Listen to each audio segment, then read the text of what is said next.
live in it united in our diversity. Now, Honourable Speaker, I want to put it very clearly. The Afrikaner is part of that diversity. And we want to build South Africa. En laat ons met mekaar eerlik wees. We are here to restore and rebuild. Honourable President, it's time for South Africans to be South African and to honour and respect the preamble of the Constitution and the Constitution itself. This is no time for racial polarisation or talk of secession. You said we won't be bullied.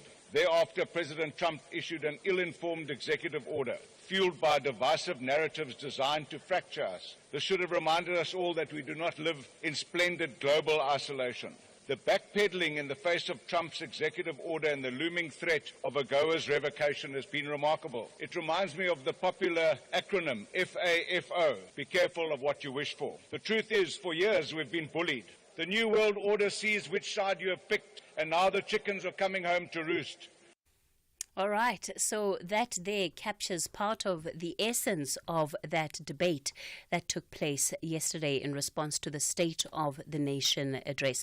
Well, coming up on the show in the second hour for Citizens Corner, we'll focus on social cohesion and really how we can better foster relationships. And we know that social cohesion is essential in terms of nation building. So what are the things we need to be looking into, pouring greater effort into to ensure that our relationships within this country are strengthened, relationships amongst ourselves, that is. And then the final hour of the show will be in conversation with the Johannesburg Ombudsman. The Ombud is launching and going on a service delivery roadshow. We'll be finding out exactly what they're planning to do, and the theme that they're going for is Here to Hear You. Well, what have they been doing this entire time? Of course, there's no secret about some of the issues in as far as service delivery is concerned, but we'll leave that for the 11 o'clock hour when the Ombud joins us. It's your open line, your national round table. Happy to take whatever calls, whatever matters you want to put on the agenda. Let's take a quick break. I'm back after this. The whispers in the morning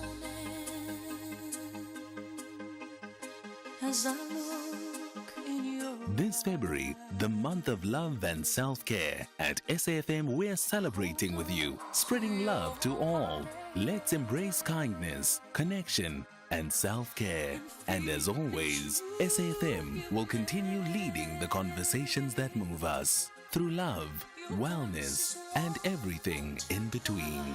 This month, let's love ourselves, love each other and keep the conversation going. SAFM, leading the conversations that move us. 'Cause I'm your lady and you are my man. The Talking Point with Cathy Mohlahlana, weekdays 9 a.m. till midday. Well, let me start in East London this morning. Neil, good morning to you. Good morning, how are you? Good, Neil. Just speak a little bit louder, please. Okay, just hold on. Can you hear me now? Much better. Thank you, Neil. Cool. Yeah, no, I've got a few things to say. One, I was listening to the debate in Parliament and I just heard Julius. I agree with Julius. You see, this is a symptom that, because an African country, not South Africa, but an African country, to take on the world through the ICJ. We shouldn't look at Israel in isolation, but who Israel partners are and who supports Israel. And when you look at the history of German history, the Jewish history, you will know that the Nazism and the racism is very, integral or part of these nations. And therefore, it should be no surprise that, Africa becomes a target when it's progressing, and yet the very countries that have put Africa or colonialized Africa are now trying to stop Africa from progressing. And hence, Trump leads the brigade here. Yeah, but Neil, I still don't get a sense, though, at least judging by the debate, that even from our opposition parties, that there are clear ideas for us as a country about what navigating then, that future that uncertain future that that evolving future is? Yeah, yesterday I was just telling someone on this. All our African countries, when we got independent or freedom, we got broken countries. And, we were quickly to be judged to say we are failing. But, when you take America, they have a change of guard, change of election. But the country is still developed because it's been a developed country. Africa has been Africa has been colonialized and broken, as in, when there was freedom for all, a lot of parts of the country was damaged, the geographical infrastructure, where people were staying. You're not going to change it overnight. It's not going to happen over years. And therefore, as Africa, we have to, take another radical stance and maybe re-look at our own policies, democratic policies, but do we go the democracy route that the West goes, which may not always be the right route. But I'm still of the view that, as Africa, we must do what's good for Africa. So that is just my view, and I believe it needs some hard thinking, because a lot of us continue our capitalist policies, and yet we have a large number of people living in poverty. So maybe we need a mix between socialism and capitalism, or somewhere around there, but that would be my view. But I think because Africa is slowly becoming a powerhouse, it's, like now we are, our president is the chair of the G20 now. I mean, it's never happened before, so we are making our footprint on the global stage. And I think, yes, some countries will say they support Africa and South Africa, but I think there are a lot of countries who just don't want to see progress in Africa, and always see Africa as just that country that, that's linked with failure and black. Okay. All right. Neil out in East London. Let's leave it there for this morning. Neil, still plenty of others to get to. Koti, you're in Polokwane. Good morning. Good morning, Koti. Good morning, Cathy, and all the listeners. Cathy, I'd like to make an input here pertaining any issues surrounding the land, either expropriation, either threatening some other people. But my question is just only one, that the government, or the purported to be government, and the crowns, where did they get this land? Why are they fighting around something that does not belong to them? Because, to start with, land belongs to the indigenous people, communities. And there is a way that shows how it was taken away from them by the crown of England, Spain, Portugal, Holland, France, and others. There is a way that we can see, like now, in my position, I have the Astrada Doctrine of 1930 and the Montevideo Convention of 1933, which says clearly that indigenous communities, bands, tribes, clans, and nations have always been de facto governments before the discovery and the conquest, as claimed by Europe, adventurers, explorers, buccaneers, pirates, you name them. So, but how did this South Africa own the land that they're speaking about? Because someone else was speaking about 90% of the land belongs to the government. Which government? How did the government acquire that land? Because the land belongs to the kings and the chiefs. And then we have all the documents that shows how the land was taken away from them. Koti? Now, this government, what is so-called government, the imaginary person called government, how did he acquire that land? Koti, do you think that we have the political will and even appetite to answer very deeply the historical questions around land in the way that you are raising it today? So even if you just take what is happening with the land claims process and those people that are coming forward, do you think that we truly, at least as a country and the way in which government has responded to it, that there is a true intention to answer that question? Kitty, the government must answer that question, and this thing must just go back. This thing, what happened, I'm a property value. I've done a lot of valuations for institutions and all that, and they've never worked for a black person. And how does the government control? Because there's no person called government. It's an imaginary person.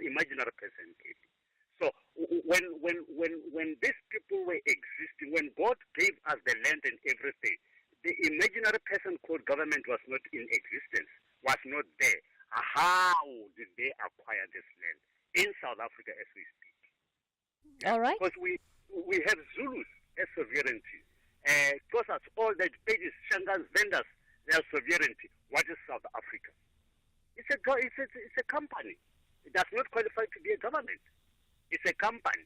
There is no president here. It's a CEO. We are using the law of the sea to govern the land. How does that happen? This must be debated. That's why ourselves as chiefs, we want to call what is so-called People's Assembly, which will involve the farmers and the chiefs. We agree on how we use our land. The politicians, that is so-called government, must not be involved there. Okay. We'll organize this. Because we don't want land to be fall onto them. There's a lot of sharks everywhere, Cathy. People are going hungry. Yeah. So this government. You cannot demand what the government should do from the company. It's wrong. That's why there's no service delivery. All right, Koti out in Polokwane there. Look, there'll be many who don't necessarily agree with the view, Koti, that the conversation should be left to chiefs and to farmers. Why? Because we know how chiefs have abused their powers in post-democratic South Africa and how they continue, some of them, to abuse their powers.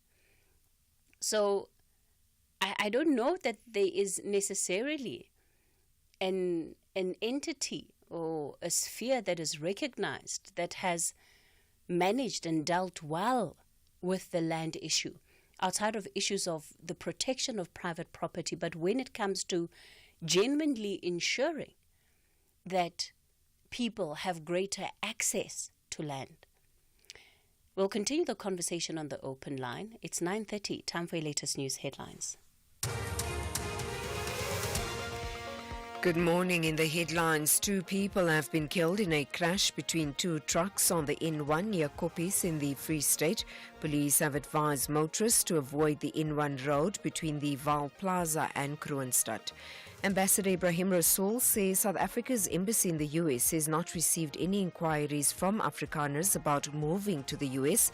However, the South African Chamber of Commerce in the US is reported to have received over 17,500 inquiries. And Egypt says it will present a comprehensive vision for the reconstruction of Gaza that will not involve the displacement of Palestinians. This follows US President Donald Trump's meeting with the King of Jordan yesterday. I'll have details on these and other stories at 10. Santam can cover your car in just 2 minutes. That's faster than sticking to your New Year's resolution to eat healthy, then immediately reaching for the leftover pizza in the fridge and deciding it's a reward for surviving day 1. Get your car covered in just 2 minutes so you can live in the moment, not in the worry. Visit santam.co.za. Santam. This is freedom. Santam is an authorized FSP, a licensed non-life insurer and controlling company for its group companies. It's time to shine for young athletes across South Africa. From thrilling football and rugby matches to intense netball games. Experience the passion and prowess of Mzansi's finest young sports stars. Super Sports Schools and SABC Plus bring you the specially curated channel dedicated entirely to school and youth sports. Join us as we celebrate their achievements and bring the excitement right to your screens. This is your chance to support the future of South African sports. The Super Sports Schools channel on SABC Plus, where every game is a home game. Don't miss a moment. Download the SABC Plus app today. Available on iOS, Google, and Smart TV. Or visit sabc-plus.com to start streaming. Super Sports Schools on SABC Plus. All the sport you care about most. Now streaming wherever you are. The Talking Point with Cathy Mohlahlana. Weekdays, 9 a.m. till midday. Good morning, Cathy, and good morning to SAFM listeners. It's anonymous here in Western Cape. Cathy, I wish you can call that spokesperson of Umkondo Womndeni Party. I just want the spokesperson to clarify it. Is Duduzile Zuma really apologized to Floyd? Or he was just passing apology, just to say I did apologize. Did he really apologize to Floyd? Because I know that spokesperson of Umkondo Womndeni Party, he will not speak about Duduzile Zuma. We will tell you about Ramaphosa and the money under the couch. Can we just call him? And then I just want to hear what he's going to say, what he thinks about this. Thank you. This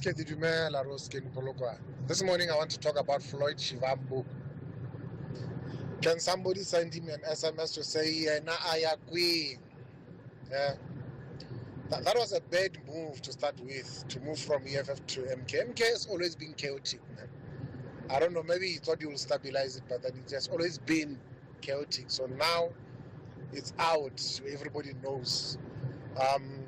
If he stays there until winter, I don't know, maybe it will be a miracle. I see him leaving. I don't know where to, but then I don't think he will stay. The city is too hot now. Thank you.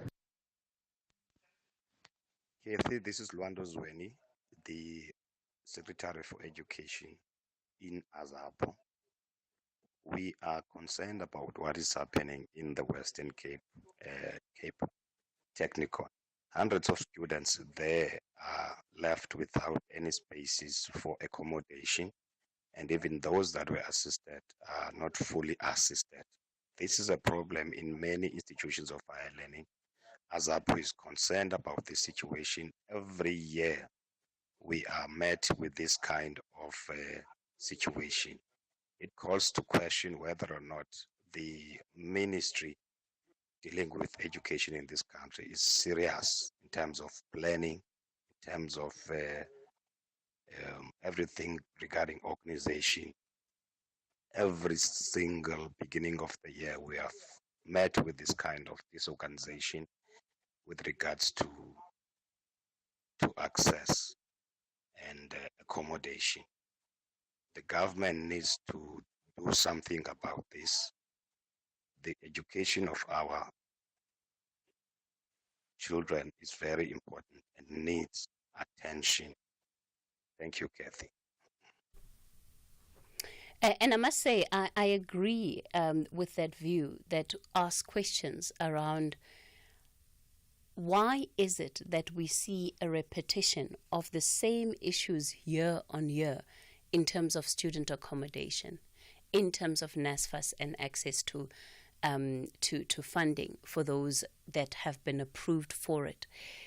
There's just no way that you can have the same cycle repeating itself and then also have officials come out to say, well, they were prepared and didn't anticipate what was going to happen.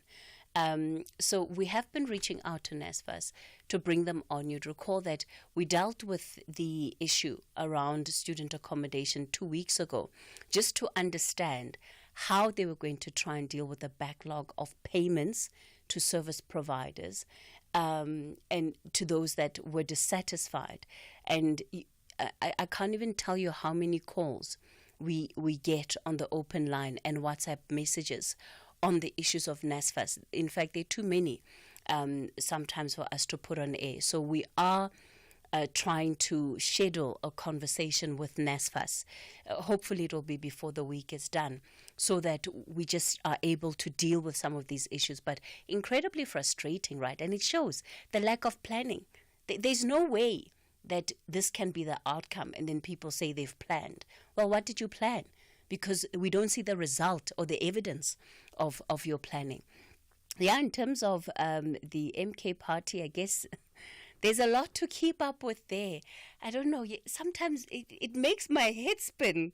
It's just too much. I can't keep up. And, what is behind the tensions? Maybe some of you are probably, you have better insight on that issue than I do. But my gosh, it just all seems so exhausting, because you're not only having to deal with what is happening organizationally, right, the politics, but then there's everything else. It must be quite tiring being a member of the MK party. You tune on to social media, there's something new. The other day there was a fight, there were MK members hitting each other outside of a building. Yeah, I don't know. I don't know what's going on in that organization. I'll take your calls on 086 000 2032 is the number to dial. On the WhatsApp voice note line, 0614 104 107. Dumisani, you're in Mpumalanga. Good morning. How are you, Cathy? Good, Dumisani, go for it. Let me go for it. I just want to put an input here on the relationships with the USA. I think as a country, we really need to be careful in how we engage with them. I mean, in terms of upsetting them, I think we should not say things that upset America. This is simply because, for me, I believe that we are dependent. We're very small in terms of the muscles with the USA.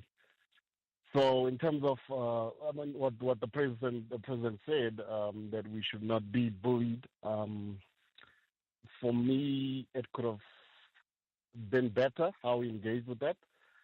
I'm looking at the worst case scenario here, Cathy, that sanctions in South Africa. If we are sanctioned here, do we have a soft landing? I believe that we don't. I believe that if we're sanctioned, we're going to crash and burn. So my point is, can we have cool heads?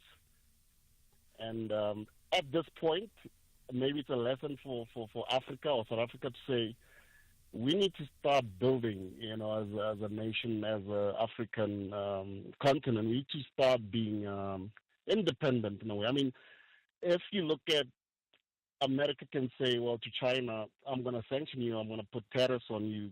China would say, well, we don't really care, because they have that backbone. I believe that, at this moment, we don't have the backbone as a country. It's very unfortunate. It's sad, but I believe that we need to, for me, America is our boss. It's not nice what they're doing. I'm not saying they are right. I'm not saying Trump is right, but what I'm saying is that at this moment, we need to look at the long term. Say, yeah, but Dumisani, the point that you made around not upsetting the U.S., it's not like it takes a lot, at least in the current state of the relationship, to upset the U.S., right? So if South Africa is saying that, from a government point of view, we stand in solidarity with the people of Palestine, that already is upsetting. Yeah. I mean, you look at the current administration, the Trump administration is something else. That guy is, he just does things on reaction. But at this moment, you're right, Cathy. I don't know. It takes little to upset them at this moment for 4 years. But I mean, I was looking at American presidents. It's just 4 years of executive powers. Unlike other countries. But America's more like 4 years, then Trump will be gone. Then we'll have another president to deal with on a grown-up level, maybe, if I may put it that way. But at this moment, I feel like, okay, can we engage with the man to say, look, because I'm just looking at the long term, how people will be affected, livelihoods, lives. I know it's nice to react on social media and say, well, we must not be bullied. I think the president could have chosen his words somehow differently, because we're dealing with Trump. And if we was dealing with Biden or Obama or somebody else, maybe it would have been, okay, no, it's all right. I mean, the September 2025 ago is expiring, if I'm not wrong there. So I'm just looking at the long term to say, look, can we engage with the man really, maybe not on his level, but to say now, the president is he's been a politician for almost all his life. Okay. I mean, he got us to the So there was no point. They could not upset our boss there. Thank you. Trump is the boss, says to Misani. Do not upset the boss. Okay. Thomas, you're in Newcastle. Good morning. Good morning. Don't Skabora Mureki. Skabora Mureki is what Dumisani is saying. And that's what I'm laughing at. I mean, are we ever going to get out of this treadmill then if we still are looking at the Americans as the standard? You know, we can't be doing that. We should be having our own way of doing things, Cathy. And I've just been having a good talk with you guys there earlier. But my problem, Cathy, is this. As South Africans, we seem to not know what we want. You know? And if we want to do democracy the way the West does democracy, let's do it. Let's not pick and choose. If we want to do African democracy, if there is ever such a thing, let's do that. But this thing of being a ping pong ball, you know, everybody feels they have a say. South Africa always wanted to be a chick that has got blessers. We've got the Russians, we've got the Chinese, we've got the Americans. Now the Americans are saying, I'm not going to bless you anymore. And we're screaming. Why don't you just have a husband, for crying out loud? If you know what I'm saying, you know? Yeah, but Thomas, you know, the analogy that you give is unrealistic if we're talking real geopolitics, you know, in the sense of the real politic that happens globally. It is unheard of that one country would have just one main partner that, you know, especially the way in which the world is in 2025. That's just practically impossible. I agree with you, Cathy. But here is the kicker. If the Americans are able, right now, the whole world is, I mean, Canada, what is this guy's where you build a wall, Mexico, and up is now going to Israel, and the fighting guys now is with us. Why? Why is he meddling all over and we all are shaking our boots? This is what I'm saying. If we can, as South Africa, have a sense that says this, look, we're going to do business because we are able in our own right. We are not coming cap in hand and we're coming to our employer, like the previous caller was saying. Then let's do democracy like that. America must not come to us because without them we are done for. They must come to us because they recognize the value and they respect the fact that we are able in our own right. Right now we're not coming in our own right. This is why it's not going to work. We must come in, not boasting, not arrogant and all that, but just understanding that we have a country to run, our politicians that is, so let's engage with whoever that's going to bring progress and success in our country. Of course, there's always going to be lobbyists and people that are holding the strings. We know that. We know that. But Thomas, do you think we're realistic in terms of where we sit in the broader power play? Do you think we're realistic about how much power we actually wield? We know. We think we are at the stage where Mandela was at. We've fallen so far from that grace that we must stop and smell our armpits. And we will find out that, no, we actually need to do something better. Because right now, we are blowing hot air. This is why we must then sit down and look at ourselves and say, this is what we're going to do, and then go do it.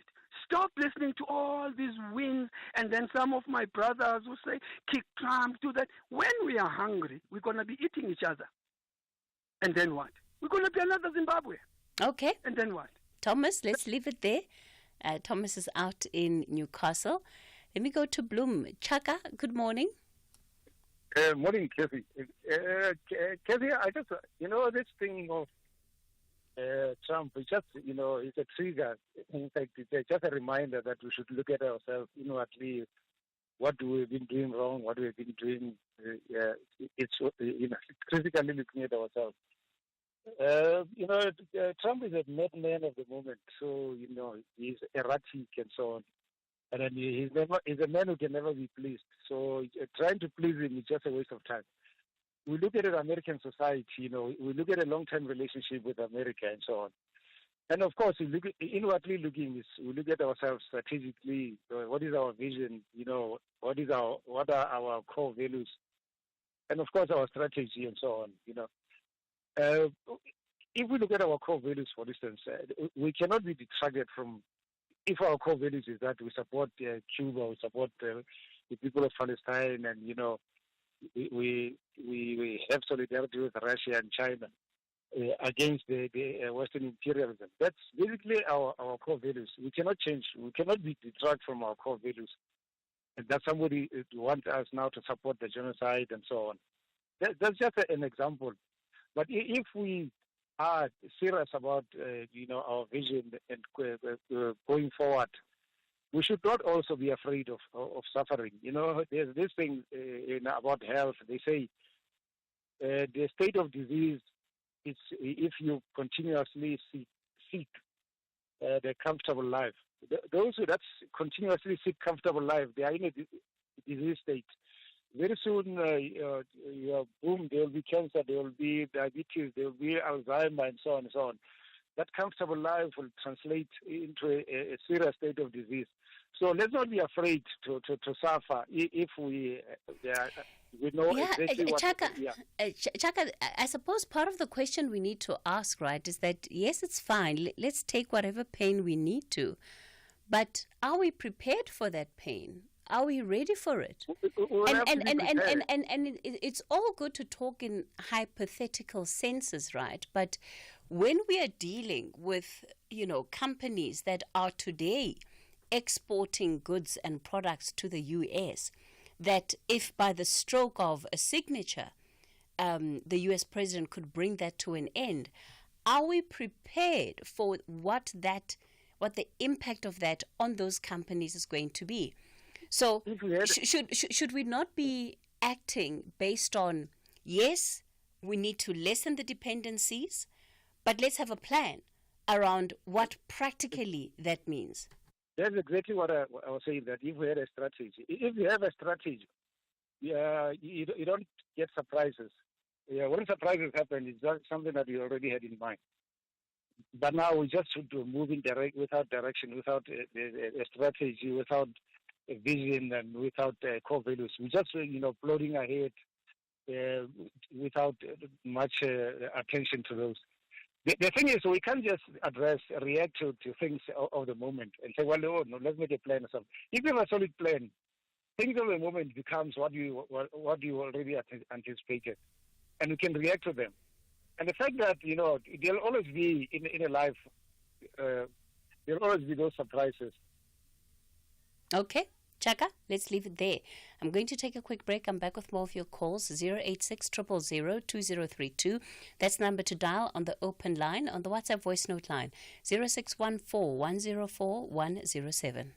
Ever since Uspilion won 5,000 rand, 5 tower on Wheel of Fortune, he only wears white push-in sandals. Star white, Baba. And he owns 10 identical pairs. And before he did not even know the Queen's language. Now, Kalabo, wow. Chance, let's watch Wheel of Fortune weekdays, Monday to Friday at 7:30 on S3 and see how one spin changed Spillion's life and how it can change ours as well in just one day.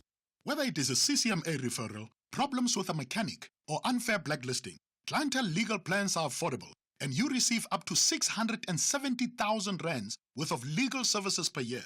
We cover civil, criminal, and labor-related matters. Our legal team will be your support 24 hours a day. SMS SAFM to 32195. That's SAFM to 32195. Clientele General is an authorized FSP and a licensed non-life insurer. T's and C's online. Standard rates apply. Fizzy drinks and fruit juices can make our children sick.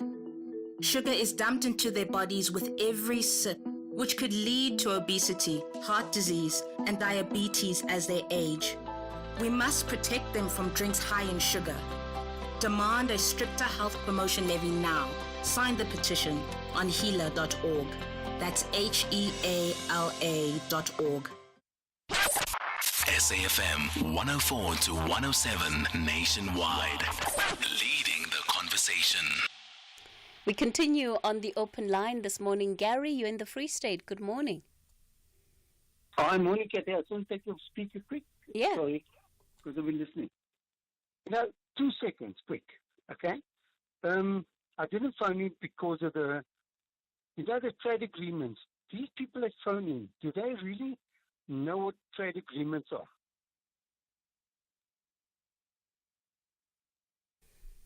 Hello? Gary, I take it you're asking a rhetorical question? Yeah. No, do they know what... I'm a customs and excise consultant, okay? Over 40 years in SARS. But anyway, I didn't phone it because of that. My bugbear is Santaka. Okay, wait, Gary, before you get to Santako, now I want to know what you think. You can't just, throw the little carrot there and not say what you think, especially given the fact that you work in the field to some extent.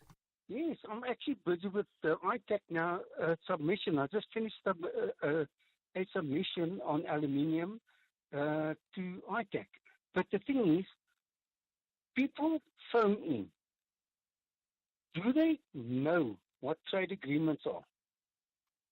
The EU, AGOA, EFTA, the Zimbabwe agreement, do they even know what it's all about? They just bouncing around on Donald Trump because of AGOA, okay? But do they really know what trade agreements, what it's all about? What are the intricacies of the trade agreement? Tell us, Gary, from your perspective. No, the thing is, there's a lot of aspects to it, okay? With all spheres of industry. It's not only because they're going to cut us out of agriculture, not this, not that. There are certain rebates on what we allow in Schedule 3 and Schedule 4, Schedule 5, Schedule 6. But do people, honestly, that phone in, it just irritates, I can't do that. But it just irritates me. Do they know what they are talking about, these people that phone in? Okay. All right, Gary, I see that's all I'm going to get out of you this morning. You want to talk about Santako? Yes. That peanut, I call him a peanut, that's from Santaka. That was on John's show this morning, standing in for Sizwa. When are they going to tackle these extortionists in the taxi industry? The poor road users, they're just taking their family to the shop or to school or whatever, and then they get held up at gunpoint. Why? When is this government going to clamp down on the taxi industry? Yeah, look, Gary, I hear your frustration, but surely the man does not deserve to be called a peanut. He is. Because he's talking nonsense. He should be a politician. He should be in parliament. Because he's not addressing the problem. And poor, innocent people that got their family in the car. If you've got more than 2 people in the car, you get held up at gunpoint, asking, you've got to show your identity. The past laws was an abomination. Now, when are they going to address this problem? All right, Gary, in the Free State, you still don't want to withdraw the peanut? No, I won't. Gary. I could have used worse language, but okay. No, but it's a public platform, Gary. I know. You want to get me in trouble with my bosses? You want me to end up at the BCCSA?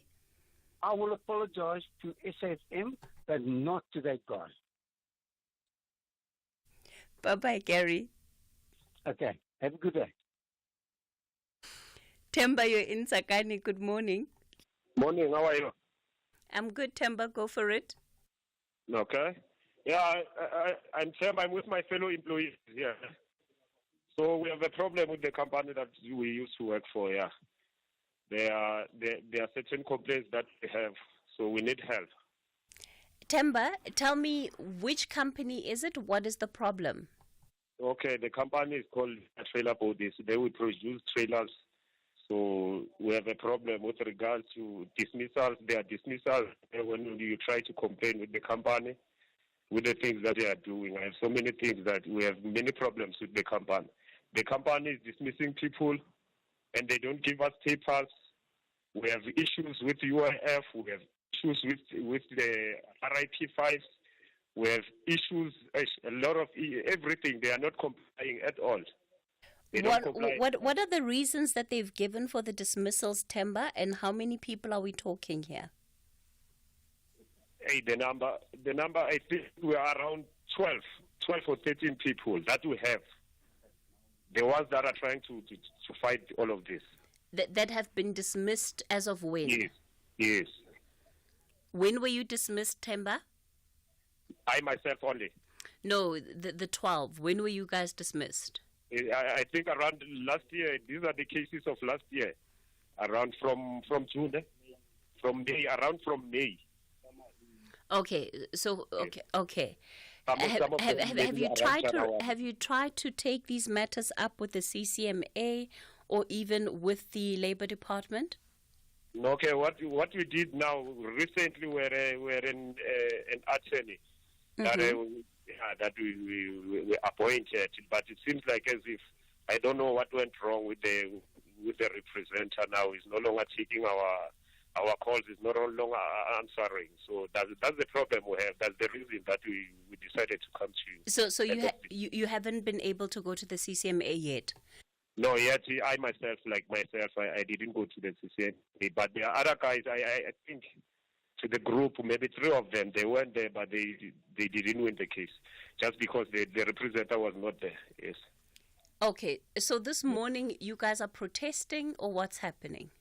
No, we are not protesting. Today we decided just to gather together, then we give you a call and find out maybe there's any help that we might get. Okay, all right, Temba. I can see you've put a lot of effort into it. I'm going to put you through back to Kanya. We'll have to try and get in touch with the Labour Department first, so that we understand your matter and what really has happened, and then be able to take it from there. Temba out in Tsakani, there fighting their former employer, as it were, over their dismissals. Okay, it's 10 o'clock. Time for the latest news.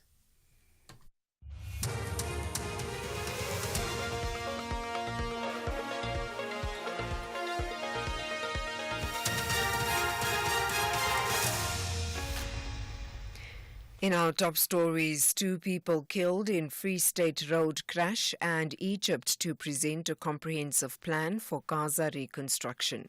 Good morning. 2 people have been killed in a crash between 2 trucks on the N1 near Kopis in the Free State. Police have advised motorists to avoid the N1 road between the Val Plaza and Kroonstad. Police spokesperson Cathy says emergency personnel are at the scene. Motorists are urged to avoid the N1 and use the Parys turnoff from Gauteng and Kroonstad via Vredefort and Parys from the south. The 2 men accused of killing 9 people in a mass shooting at a local tavern in Pinar are expected to apply for bail at the Kabukweni court near White River in Mpumalanga. 6 people were fatally wounded and others succumbed to their wounds in hospital.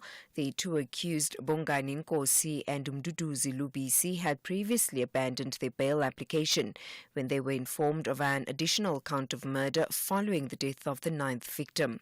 The pair is facing 9 counts of murder, attempted murder and possession of unlicensed firearms.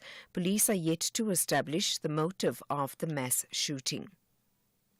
The leader of Bold One South Africa, Mmusi Maimane, has urged President Cyril Ramaphosa to reduce the cabinet and allocate more funding to essential departments in order to address the country's economic crisis.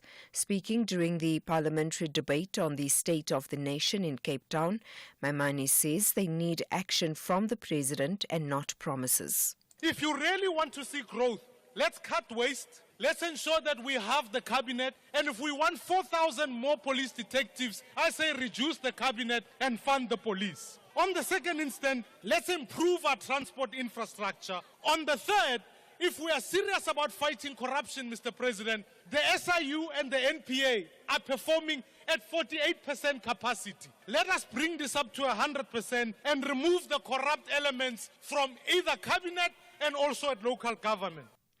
The General Industries Workers Union, GEUSA, has expressed outrage over the government's handling of the cost of living crisis in South Africa. The latest Household Affordability Index report reveals that citizens spend more than 57% of their salaries on transport and electricity, leaving insufficient funds for basic necessities such as food.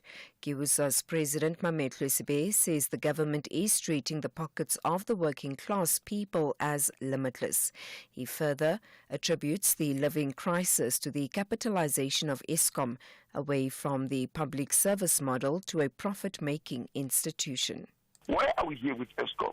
Is the fact that they need now to fund an independent power procurement program that have a situation where in Eskom is paying independent power producers 15 billion for electricity that Eskom will be generating with 3 billion.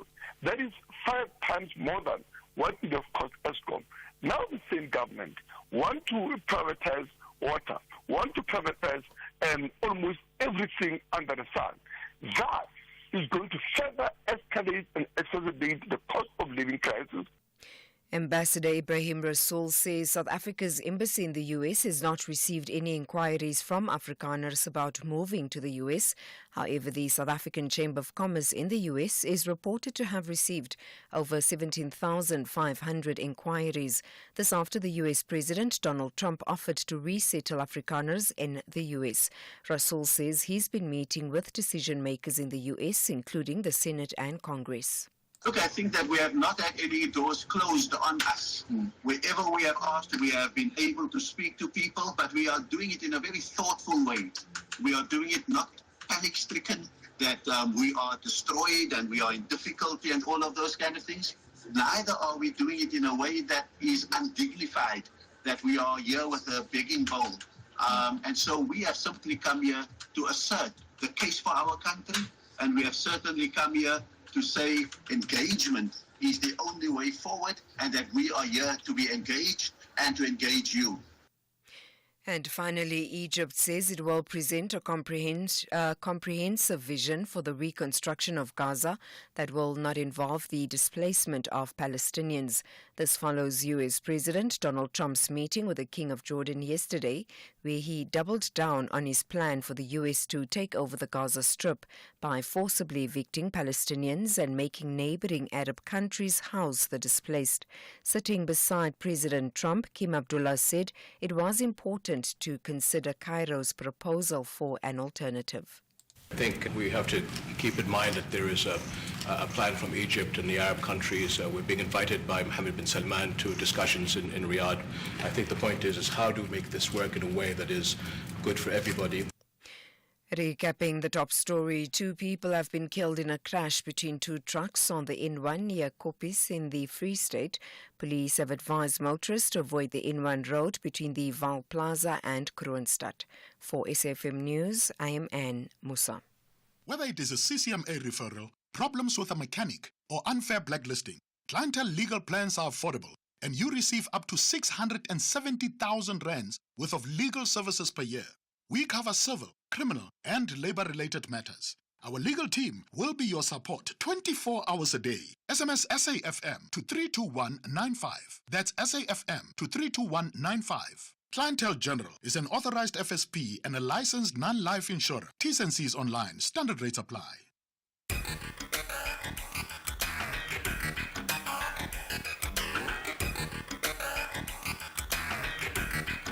The Talking Point with Cathy Mohlahlana. Weekdays, 9 a.m. till midday.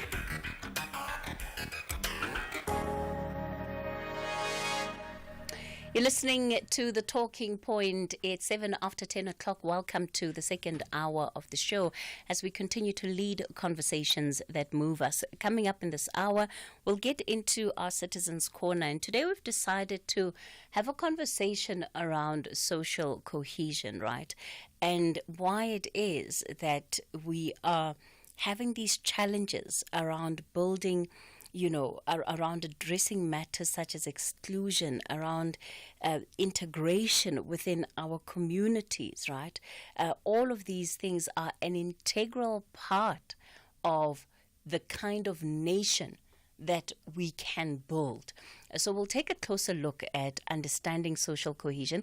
We'll also look at the Social Cohesion Index that has been recently conducted by the Inclusive Society Institute, and we'll get a little bit into what that particular research has found and what it reveals about our state as a country. Before we get into it, lots of WhatsApp voice notes on different issues from you on the open line. We'll take a couple of them and then get into Citizens Corner. Good afternoon, I'm John, Mr. M. Captain. The African Union meeting, it's not going to help really. There's so many every year meeting African Union really, all the leader of the conflict in Sudan, Somalia, DRC, Liberia, Sierra Leone, Burkina Faso, West Africa, and all that, even the Mozambique, it's not stable. The border, Tanzania, Mozambique, really. And check the DRC, Goma, mineral, the internal fighting, even the peacekeeping in the DRC, it's have to do the benefit. They're not committing out of the heart, really. Even neighbor, even South Africa, someone benefiting, really. The colony looting out of Africa, really. So there's no unity in Africa, really. Scotty, hi, are you well? This is JCK Kaunda from Musin. Say, Scotty, how did we get here, Mara? The first citizens are frustrated by the government vis-a-vis Sasa Mundende, saying that from the 28th of February 2025, first citizen will no more use that gold card. Heaven, may hear. The government is collapsing each and everything that they found working. What on? We are frustrating the first citizens, man. Bomhulu Gogos, we're frustrating them, man. What kind of leaders are we? Let me rest my case for now. Jesse K, Kaunda from Sina. Morning, Cathy. My only questions to South Africans is 30 years enough to know what we really want in South Africa? Because we are still even questioning what are soldiers, our army doing in foreign countries. Is 30 years enough to put this country on the map? I don't think so. Thank you. Hello, good morning, Cathy. Nora in Heidelberg. Cathy, us as South Africans, I think the whole world now has realized that with Trump in power, the diplomatic rule book has been thrown out the window. Trump doesn't do diplomatic. He does tariffs. He's good at blackmail. That's his style. I mean, look at for an example, look at what he said to the Pope when the Pope said he must be careful of treating the migrants like that when he was deporting them. He told the Pope to stick to the Catholic Church. He has no respect for even the Pope. So who are we? There's no more diplomatic anymore. That is gone out the window, Cathy. SAFM values your views. Be an active citizen. Our social cohesion is essential to building a nation, and it seeks to address exclusion, inequality, and build that strong integration among communities. And some of the things that we can look at when we try and unpack social cohesion is inclusion, national identity, belonging, trust, social relationships, participation, equality.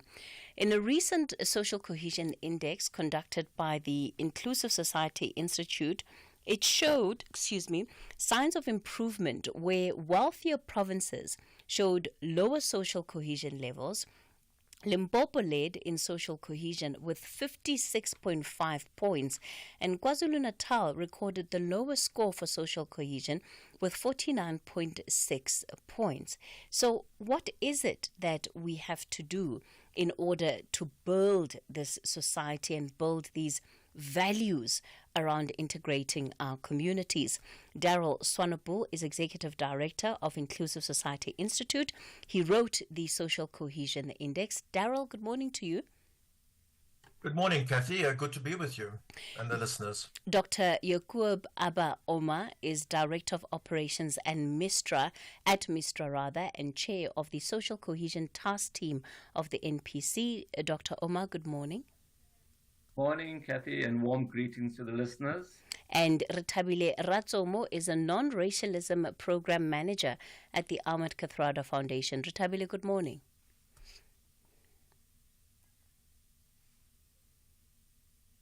Good morning, Retabile. Sorry about that, Cathy. I was muted. I just was saying morning to you as well as to the fellow guests and the listeners this morning. Wonderful. We've got you now. You're on the air. Daryl, let's perhaps begin just with the work that you have done in terms of this index and really perhaps understanding what social cohesion is.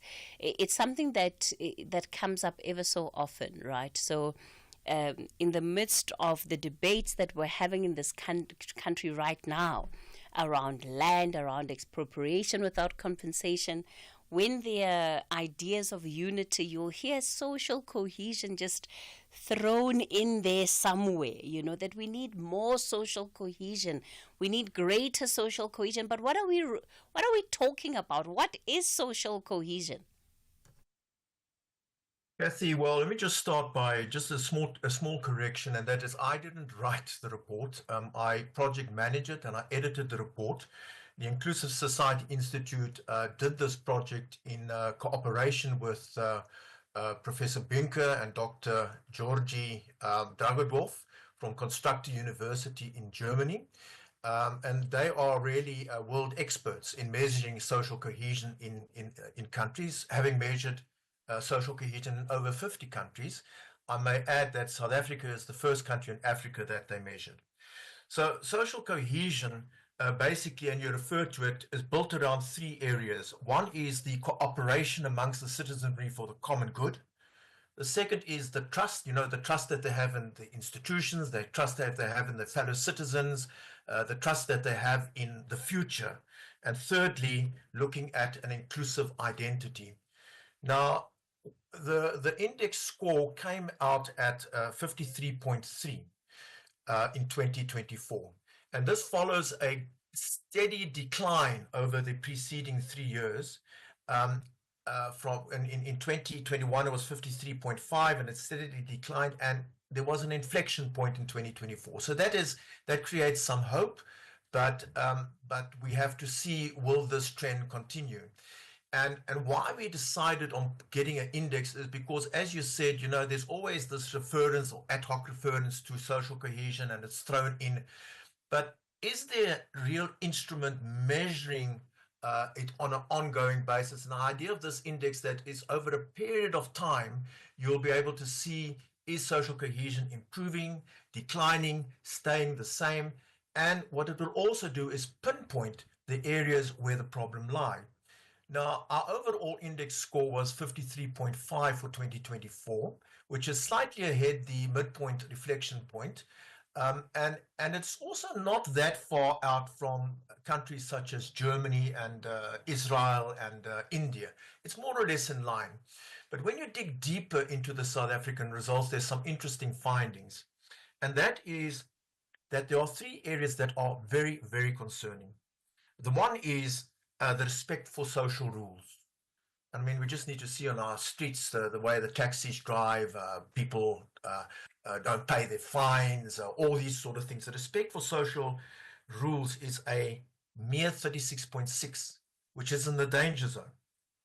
If you look at your trust in institutions, once again, below the midpoint, coming in at 47.9. And then your perception of fairness is only 42.7. Now, perception of fairness deals with with issues like inequality in the country, people start asking themselves, is transformation taking place? Am I getting my fair share? Is this inequality being addressed, etc.? And lastly, an area of concern is acceptance of diversity, which also came in below the midpoint of 50 at 46.8. Now, so we mustn't become too blasé and relaxed about the fact that we are above the midpoint. We are in the same area as Germany, because if one of these elements go wrong, it's like a house of cards. If one card collapses, the whole house will collapse. So we have to really have our policymakers focus on these issues, building trust, getting our government departments to perform so that people feel that they are going to get the services that they are entitled to. We need to build relationships between the various communities, and we need to start respecting our social rules. So that's the areas that we need to focus on. Now, the saving grace for South Africa at this point in time is identification with the country. Across all races, it is extremely high. We're looking at a score of 72, 73 over the 4-year period, so that is the glue that is holding South Africa together. Now, if we didn't have that identity with the country, then I'm afraid to say the 53.5 would not look so good. So it's an outcome that is that gives hope. We don't need to despair. We can turn it around. We can build on it, but we cannot relax. You know, I'm looking at just some of the questions that have gone into these different pillars that you've spoken about: identification, trust in institutions, and this perception of fairness, right? And South Africans really proud to be South African across the board. I think, we're also seeing indicators indicators around elections, right? Not so much around government and how it's handling its affairs in terms of transparency and accountability, including just the trust that people have in Parliament. What's caught my eye here is perception of fairness, right? Because there's a specific one about land expropriation without compensation is fair to all South Africans. And that marker has been, fluctuating. 2021, it was 0.46%. I'm not sure if I'm reading that right. But speak to me about that, the changes that we're seeing there between 2021 and 2024. Yeah, I think the fluctuation has got to do with the fact that it was an ongoing debate, expropriation without compensation. The act, when it was first introduced, was pretty wide. You could interpret it pretty wide, but the final product that was produced has put the necessary safeguards in and has brought a level of comfort amongst the people that were worried about it. So that is the reason why it has gone slightly up and down over the period. As we stand now, I do believe that there's relative comfort in the expropriation without compensation, because people feel that they have got recourses to the courts. It's not willy-nilly wide expropriation that takes place. It's going to be in exceptional circumstances that one will expropriate the land. For example, if government wants to expropriate land from government, why should they pay? Do it at no remuneration. Or if you have an abandoned piece of land, agricultural land, where you cannot identify the owners and it's just standing there, or why not without compensation? Or if you have in municipalities buildings that have been hijacked and they owe the city council millions of rands and they have no hope of getting the money back, why not expropriate without compensation?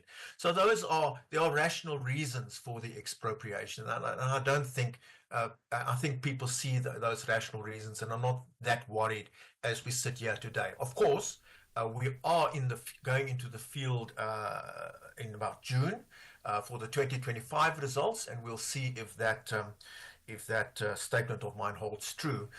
But it's also just talking about that 2025 and the slight upturn that we saw in 2024 could very well be because of the fact that there was an election year and the government of national unity was formed.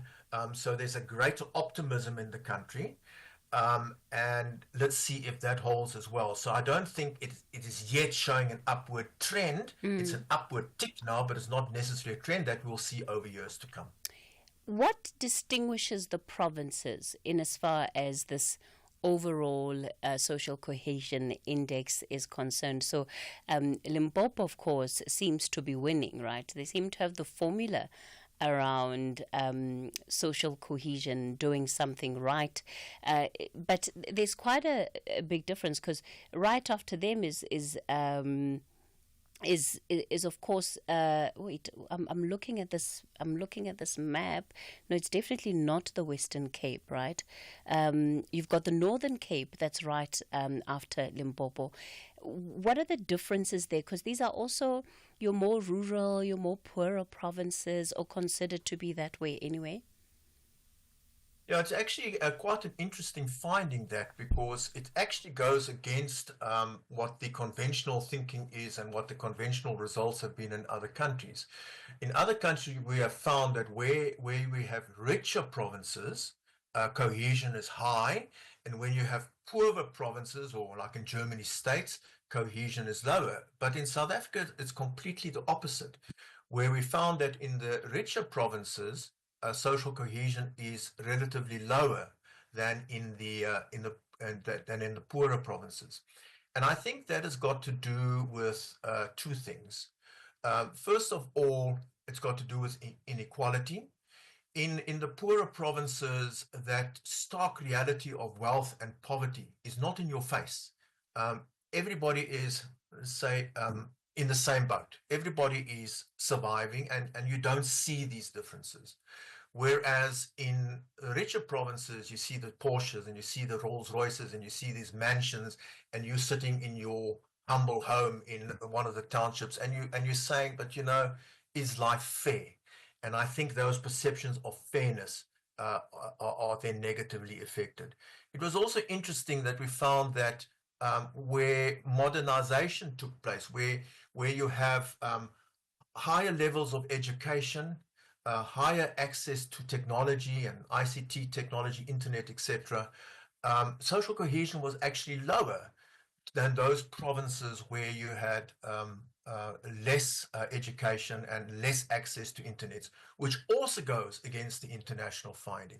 Now, that doesn't mean that we mustn't modernize, because that's not the causal effect. The causal effect there is that you have all these graduates that are highly educated that cannot find jobs, and therefore they become disillusioned, and that affects their perception of fairness. On the internet, you are more exposed to social media, for example, where on TikTok, two things on TikTok. One of the things, not TikTok, the social media, TikTok, X, etc. You are exposed to people that are showing off this wonderful life that they are supposedly living. All fake, not all, but a lot of it fake, of course. But you're getting this impression that everything is wonderful out there. Why am I battling? And then also, the political debate and the social narrative on our social media can sometimes be very, very divisive, and that pits communities up against one another. So I think those are quite interesting findings. All right. Thank you so much for breaking down part of your key findings, Daryl, in this report. I know you're also going to have to leave us early. Jacob, let me bring you in here in terms of, I suppose, making sense then of what is happening in our country. To me, of course, I don't think it's surprising. And maybe because I'm a migrant from Limpopo, so it's a province I sort of know and understand well. And the linkages within the community is something that is really entrenched, in almost every part of the province you go. Communities are constantly working together for the common good. But when you look at more broadly around what this report is telling us about the state of our country, what would you say that is? Yeah, thanks, Cathy. Yes, it's a very interesting report. And the National Planning Commission actually asked Daryl and his team to do a presentation to us last year when they were finalizing it. And now we've got the official sort of launch of this. So it's something that we need to pore over as South Africans and see what it really means. And I agree with you, your observation about Limpopo. It's always been one of my favorite provinces. I love visiting it. And so there's a number of possible reasons that those figures show what they are. So the sense making could be the one obvious point about inequalities, relative inequalities, as Daryl said, that and quite often revolutions are made up around those relative inequalities. Frans Fanon has spoken about how the oppressed lash out to the class that's above them because they're in proximity to each other. They may not probably lash out to the French colonialists when he was speaking about Algeria, for example. There's also the whole issue of history at a national level. And you may recall, Cathy, when we did the Indlula-Miti scenarios, we had a key driver that was referred to as the issue about resistance and resentment and reconciliation. That on one hand, a lot of people that were previously privileged, especially the white communities, were feeling that, well, there's just too much being done for Black people. And then resentment by Black people saying, well, not enough has been done to address the apartheid legacy. So that then affects the reconciliation project. So we need to keep that in mind. The inequalities that we have, the history that we have, the thing that's missing is a kind of society-wide commitment to building social cohesion. And we've seen good examples of that. You know, the National Planning Commission has been speaking to a lot of organizations that work in the different fields. So you've got some government departments that are doing excellent stuff. You've got some NGOs that are doing it. And a good example is in the aftermath of the July 2021 uprisings in KZN. There's been this Ubuntu forum that has been established. And, you know, it's at that borderline, you know, between Kwamashu and Phoenix, where a lot of these kind of, and bring in Inanda and Mvoto and all those surrounding areas into the kind of dialogues that they're having to try and build a true level of at least talking to each other. Ultimately, I think a big thing is going to be like, you know, this very grand projects that can play a role, like the national dialogue, and we can come back to that, and the social compacting that goes with it. So in a sense, if you can imagine social cohesion as an output and as an embodiment of other things that are happening, social compacting and the national dialogue could be possible vehicles in that direction. Okay. We're going to continue the conversation shortly. Ratabile, I'll also give you a chance to weigh in here. It's now 10:30, time for the latest news headlines. Thank you, Cathy. In the news headlines on SAFM, I am Onda Lambana, and a very good morning. Patients suffering from serious ailments continue to be sent away from some hospitals in Gauteng as the province experiences surgery backlogs at public hospitals. Steve Biko Hospital in Pretoria, Chris Hani Baragwanath, Charlotte Maxeke and Helen Joseph Hospitals in Johannesburg are some of the affected facilities. 2 people have been killed in a crash between 2 trucks on the N1 near Kopis in the Free State. Police have advised motorists to avoid the N1 road between the Foul Plaza and Kronstadt. And the UN Secretary General Antonio Guterres says that any resumption of hostilities that would lead to an immense tragedy in Gaza should be avoided at all costs. A full update follows at the top of the hour. Taking a look at your markets this morning, the rand is currently trading at 18 rand 46 to the dollar, 22 rand 99 to the pound, and 19 rand 15 to the euro. Markets in Asia were mixed at the closing bell. The JC mainly higher in mid-morning trade. Markets in Europe are higher this hour. Gold is trading at $2,888. Platinum $982 per ounce. The price of Brent crude oil is at $76.47 a barrel.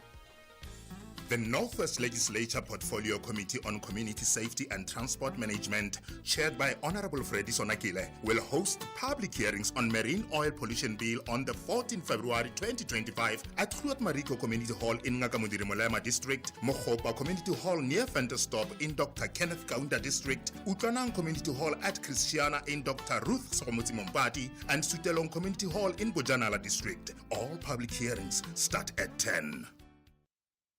Outsurance has another random fact for you. In 1999, a litre of petrol cost just under 3 rand. Now it's about 21 rand. It's scary how prices keep going up. In times like these, it's encouraging to know that Outsurance has got your back and is committed to saving you money on your car insurance. SMS out to 30754. That's out to 30754. Danica knows all about saving on her 2018 Haval H2. I saved 455 rand. It was quick and easy. Here's Lebo with her sweet 644 rand saving on her 2019 Mazda CX-3. Gave me the best quote ever. My savings is 644 rand. Come join our insurance and save some money. You heard it here first. SMS out to 30754. That's out to 30754. With Outsurance, you always get something out. A licensed insurer and FSP. T's and C's online.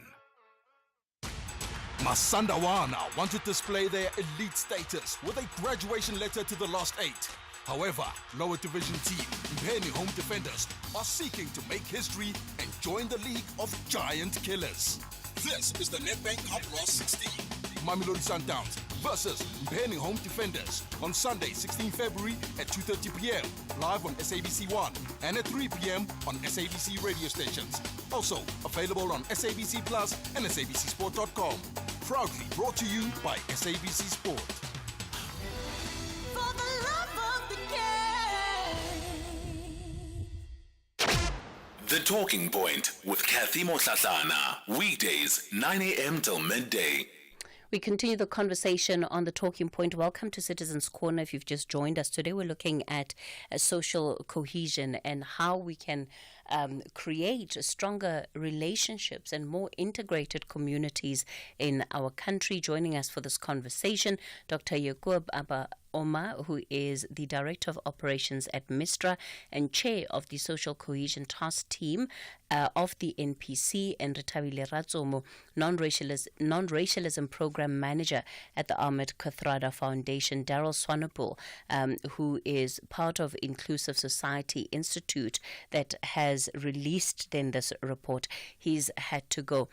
Rethabile, let me give you a chance then to come in and perhaps give your own views and your own reflections in terms of what, as a society, we need to be thinking about when it comes to integrating greater social cohesion.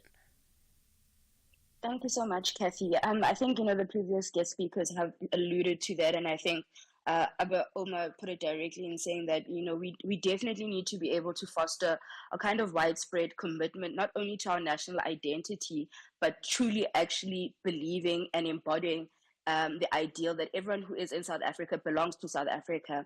I think, other speakers also have highlighted the fact that in some instances, we started from different places of understanding, and that in itself causes a lack of understanding between communities. I mean, before we can even address how it is that we tackle racism, it's important for us to understand how it existed and how it still continues to persist in South Africa today, or even just what contributes to the lack of social cohesion. And so when we see these public spats about, whether it's the expropriation bill or whether it's the latest with the Trump kind of tactics, those cause divisions because some people believe, but we don't need to be readdressing things. We've ended apartheid formally, and so we should be all starting off on the same level playing field, where some people believe, there's work that needs to be done in order to redress those injustices that took place during that time. So I think greater work needs to be done in terms of bridging the gaps of understanding between communities. Yaqub, you raised the national dialogue process as an opportunity perhaps then to actually have communities be dealing more directly with these gaps that Retabile is talking about. But when I look at the research, right, and what it says about what is happening in more urbanized areas, where the greater the technology, the greater the education, the wealthier or richer it's perceived to be, the less integration there is already. And something like a national dialogue tends to take on the form of a top-down approach, whereas if we are to bring or to build lasting integration, lasting trust amongst communities, it actually begins with just breaking down the walls between people in the places where they live, in the places where they work, because that's where the real change needs to be happening. Right, sorry. Yes, what you're saying is obviously very important. And, there are scholars that argue that, given the high level of inequality that South Africa has, that to try and even think about social cohesion, it's a pipe dream. Yet, as you've seen, that there are parts of this country that we are achieving a level of social cohesion along the lines of the criteria that the index has highlighted. At the broadest level, until we get rid of those inequalities, we're probably not going to have the high level of social cohesion we'd like to see. And it's interesting that Daryl's made the point that we're in a very similar situation as Germany, because, if you look at Germany, it's really a story of two Germanys, East Germany and West Germany. East Germany has still not benefited from the process of unification, and it's also become like the bastion, the fountainhead of support for the alt-right and the far right and that kind of thing. So, they've got similar sort of dynamics as us, whereas ours has got a highly racialized level of inequality. So you'd find that white and Indian people are tracking in terms of their improvements in their material conditions, and African and colored people, to use the old categories, are really not improving all that much in terms of material conditions. So that's going to persist. I think at a level we need to then look at what are the advantages that we have, what are the positives we have. And Daryl's referred to, and the index refers to one big one, and that's our commitment to the country as a nation. When his team was presenting it, I thought, okay, this made sense in terms of why, for example, we were able to arrive at the GNU pretty quickly, because we're quite committed in many senses to similar things about the country.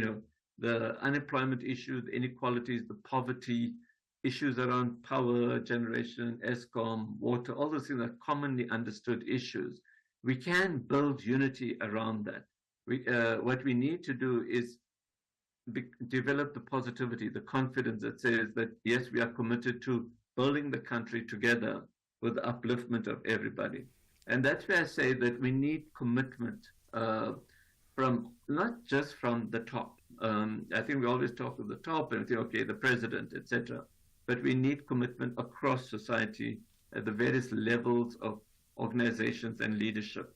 Whether it's a religious organization, they should stop this kind of rhetoric around intolerance and saying, oh, well, the Hindus are this, or the Christians are that, or the Jews are that, etc. Of sporting organizations that should work in the interest of their communities and their people. So there's a lot of different vehicles that we can bring in. And it's on that basis that the National Planning Commission last year developed what we call a social cohesion framework. And basically it's saying that it needs to be, a bottom-up, top-down process. Bottom-up in the sense that we need government to be more closely connected with organizations and individuals that are doing some real work on the ground, like the stuff that Retabile and them are doing through the Amit Kathrada Foundation. And there's a myriad number of organizations that are doing that. Quite often, they don't have the tools, the kind of methodologies that are available. How do you build resilient communities is like a model. They are models in themselves. How do you build cohesion at that level? So there's a lot of work that is already being done and can be enhanced at a grassroots level. And then in the middle sort of level, in terms of organizations around the country, we should be displaying more greater commitment. So the national dialogue, in my understanding, is that if it brings in the whole of society in this way, and we address the 6 to 8 top issues, they're so well understood, Cathy. You and I can be woken up in the middle of our sleep and we'll rattle them off, energy, inequality, water, etc. We need to focus the nation around resolving that in the interest of the majority of South Africans. That's what the national dialogue should do. It should, on the basis of that consultation and arriving at solutions, and I hope that, I know some colleagues are talking about by June this year, we should have a social compact through this national dialogue. I hope we can arrive at a social compact, and we're saying June because that was the month the Freedom Charter was drawn up in 1955. But that social compact must be the compact, the agreement, the accord that exists between society and the GNU. Retabile, I'm thinking about one of the first things that Daryl spoke about to look at when we talk about social cohesion, which is cooperation for a common good. And of course, inequality is a very big divider of this nation, right? Because you have people that just have so much and others that have so little. In spite of that, there are real issues that affect all of us as South Africans, maybe not in the same way, because if we're talking about crime and, if you live in a suburb, chances are you can get private security. If you're in a township, maybe not so much. But are we being intentional about breaking down the walls of understanding between the various communities that exist in our country, even if, and also dealing with the issue of class and how that too divides our country? Sure. I think like Abba Omar just, spoke on, is that in order for us to really achieve social cohesion, we really do need to be able to tackle the structural elements that exist that hinder those processes. So we do need to be able to, outside of just, being able to see inequality, but being able to redress what is happening at that level and being more intentional about how it is that we actually do put focus on structural and institutional hindrances to achieving social cohesion. But I think communities are always open to coming together for a common goal. If you think about the incident that happened a couple of years ago in Senegal, and how, the community of Senegal, both the poorer and the richer of the two, were able to come together and realize that, we actually have common interest in what we're trying to solve. And all of the issues that affect this community are issues that affect us all. And how is it that we're able to work together towards those kind of solutions? But if we don't acknowledge the structural inequalities in that kind of process, that can leave some people feeling as though their kind of concerns are not being addressed. And that's why it's important at every level, whether it's at a grassroots level, whether it's at an institutional level, it's important that we intentional about how it is that we tackle the hindrances to social cohesion. Salim, you're calling us from Durban. You want to weigh in on this conversation. Good morning. Yeah, Cathy, you see, I think what's lacking in South Africa is nationalism. We are not as one nation in this country. Everyone is divided based on race, because we say you're a black, you're a Khoisan, you're a white, you're an Indian. Unlike Americans, you all believe they are one race, one the nationality. And end of the day, Cathy, our wealth status is so divided in this country. You're having the very rich and the very poor. You look at the rich suburbs, you can see the lifestyle in a rich suburb, and you look at the informal sector, you look at the lifestyle there. There's no correlation. So, people need to get together, bond together, and say we're all South African. You know, when I go overseas and I go I tell them, they ask me what nation you are. So I tell them, no, I'm South African. They say, no, you're Indian. I say, no, I'm not Indian. Because I'm proud to be South African. And everyone should be proud to be South African. And we must be such that we must say we are one nation, a South African nation, and we must be a nation that is united. Salim, of our, you know, when we look at the results of this social cohesion index, it does show that the majority of South Africans are really, really proud to be South Africans. They are happy to identify as South Africans. So I don't know where the disconnect comes in between how we identify and associate as individuals with this country that we are in, and then bring in the issues of race and how those impact how, you know, our own perceptions of being South African. See, Cathy, I'll disagree with you there, because no matter where you go, everything is based on the color of the skin. We are not based on the country. We are not as united as as a South African community. We are united as a race-based community. You know, even when you go to the suburb, they'll tell you this is this type of suburb. Sometimes they even say this is a white suburb and this is a black suburb. But that's how people are speaking. You know, I think we're still very divided. We're still a very divided country.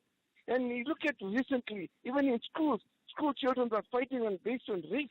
You know, one race is fighting the other race. So we are not a united country. We need to start building cohesion, social cohesion, and we're not doing it. And 30 years gone, and we're still far from it. All right, Salim, thanks for that contribution. I wonder, Jacob, if there perhaps is a missed opportunity there, in as far as, again, the majority of South Africans being really happy to identify as being South African. But then, of course, these issues that Salim has touched on, perhaps there's a greater way in which we have to be capitalizing on the fact that when all is said and done, we all really love being South African. So how do we use that to build on the gaps, on closing the gaps? Right. No, it's the conundrum in a sense, because it's at the local we break down. It's at the workplace we often break down. So, yeah, we kind of seem to like the idea of South Africans in abstract, if I may call it that. But when it comes to the reality, then we have problems. So, to intellectualize it, we can say, well, it's part of the historical legacies. For example, Salim refers to the geospatial segregation that persists post-apartheid. Most countries take decades, at least, to overcome those kind of legacies.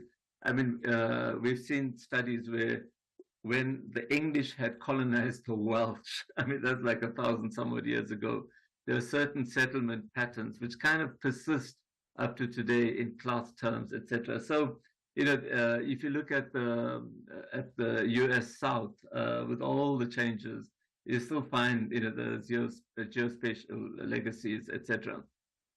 So just on that, you're going to need very deliberate policies that intervene. I mean, one example is Singapore. They kind of enforce integration in communities. Every building must have Chinese, Malaysian, Indian people mixed in there, etc. It becomes a little bit of a problem because some, like if an Indian is leaving and then there's a demand for Indian housing in that house, people of Indian descent wanting a house, the price goes up relative to the rest of it, etc. But those are some of the ideas we can be considering, something that is a lot more socially engineered, because if you were to wait for inequalities to be overcome, we'll be waiting for a long time. We're waiting for geospatial legacies to be overcome. That's a long time. And then I think the point that you made about this, Salim made about this recent past couple of weeks incident in the Durban school, but also in a lot of other schools around the country. There is, intergenerational trauma is a thing. It's not like some imagination or some intellectual kind of construct.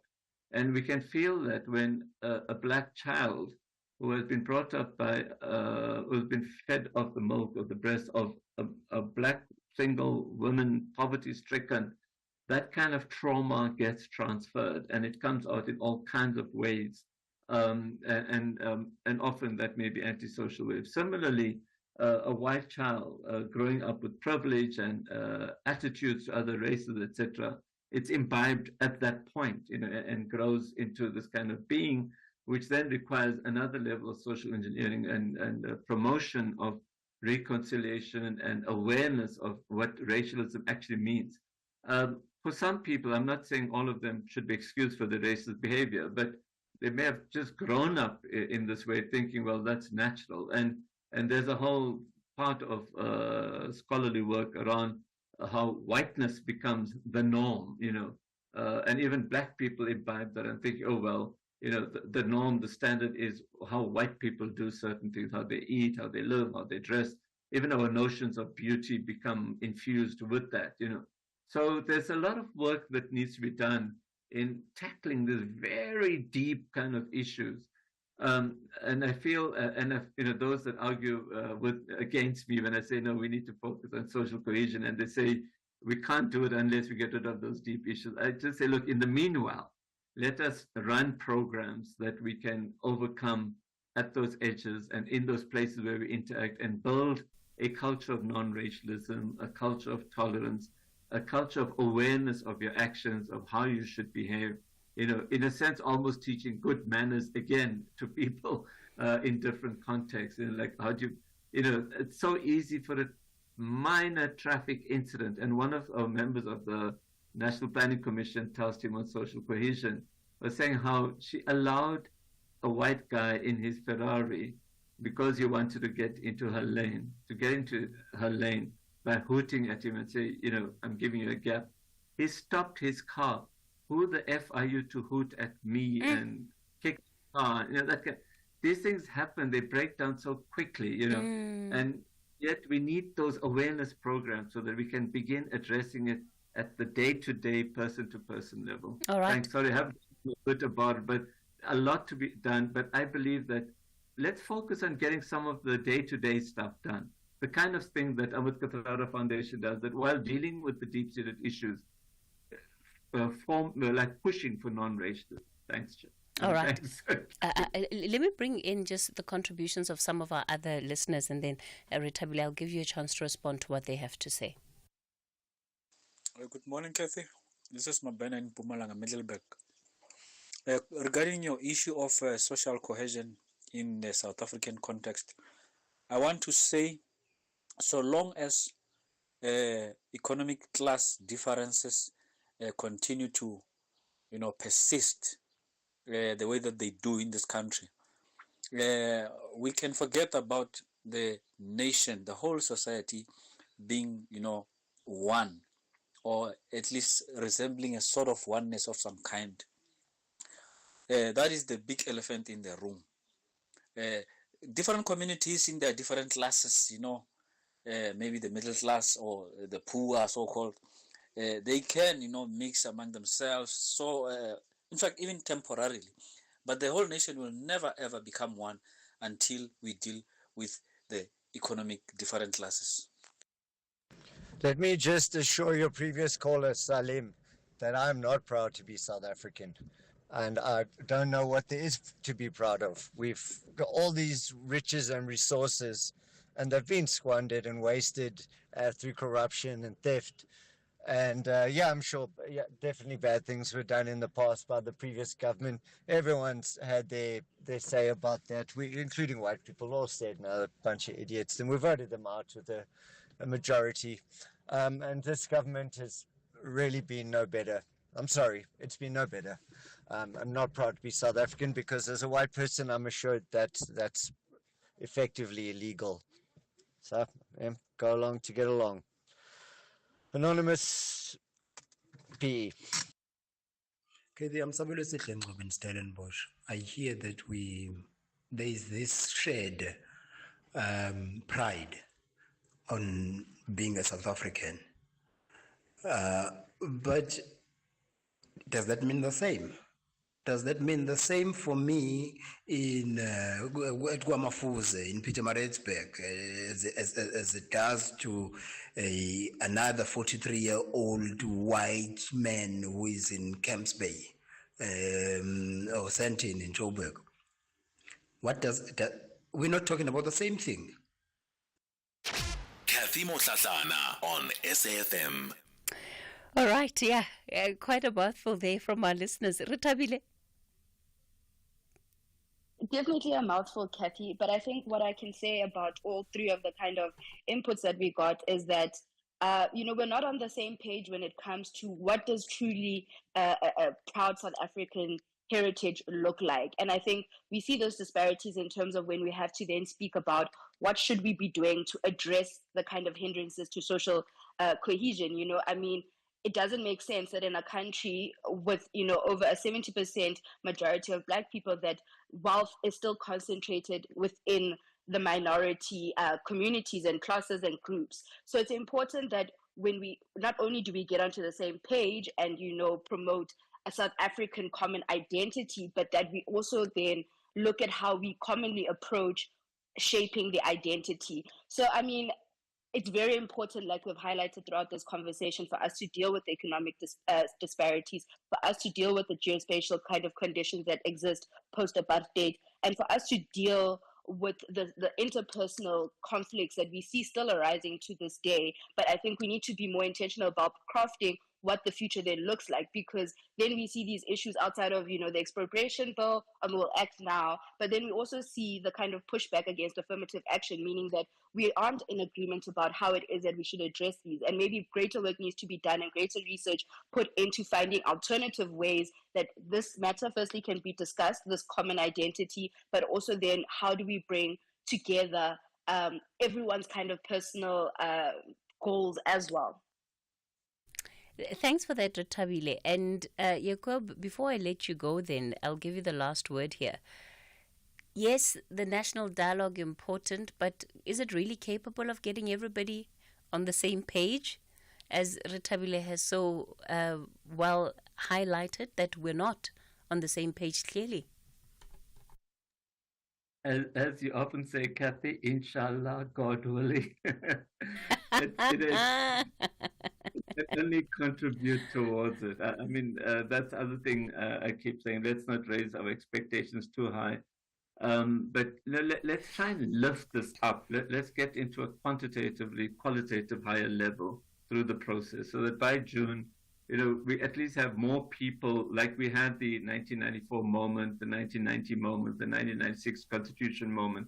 Let this be one of those moments where we can just lift the nation up a few more notches.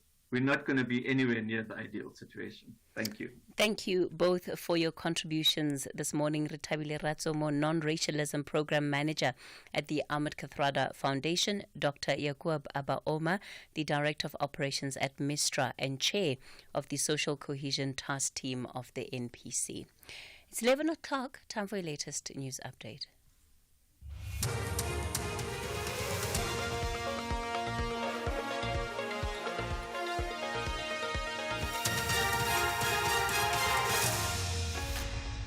Thank you, Cathy. Top stories at 11. DA reacts to surgery backlogs in Gauteng hospitals and 2 killed in a crash in the Free State. For SAFM News, I am Onde Lambana, and a very good morning.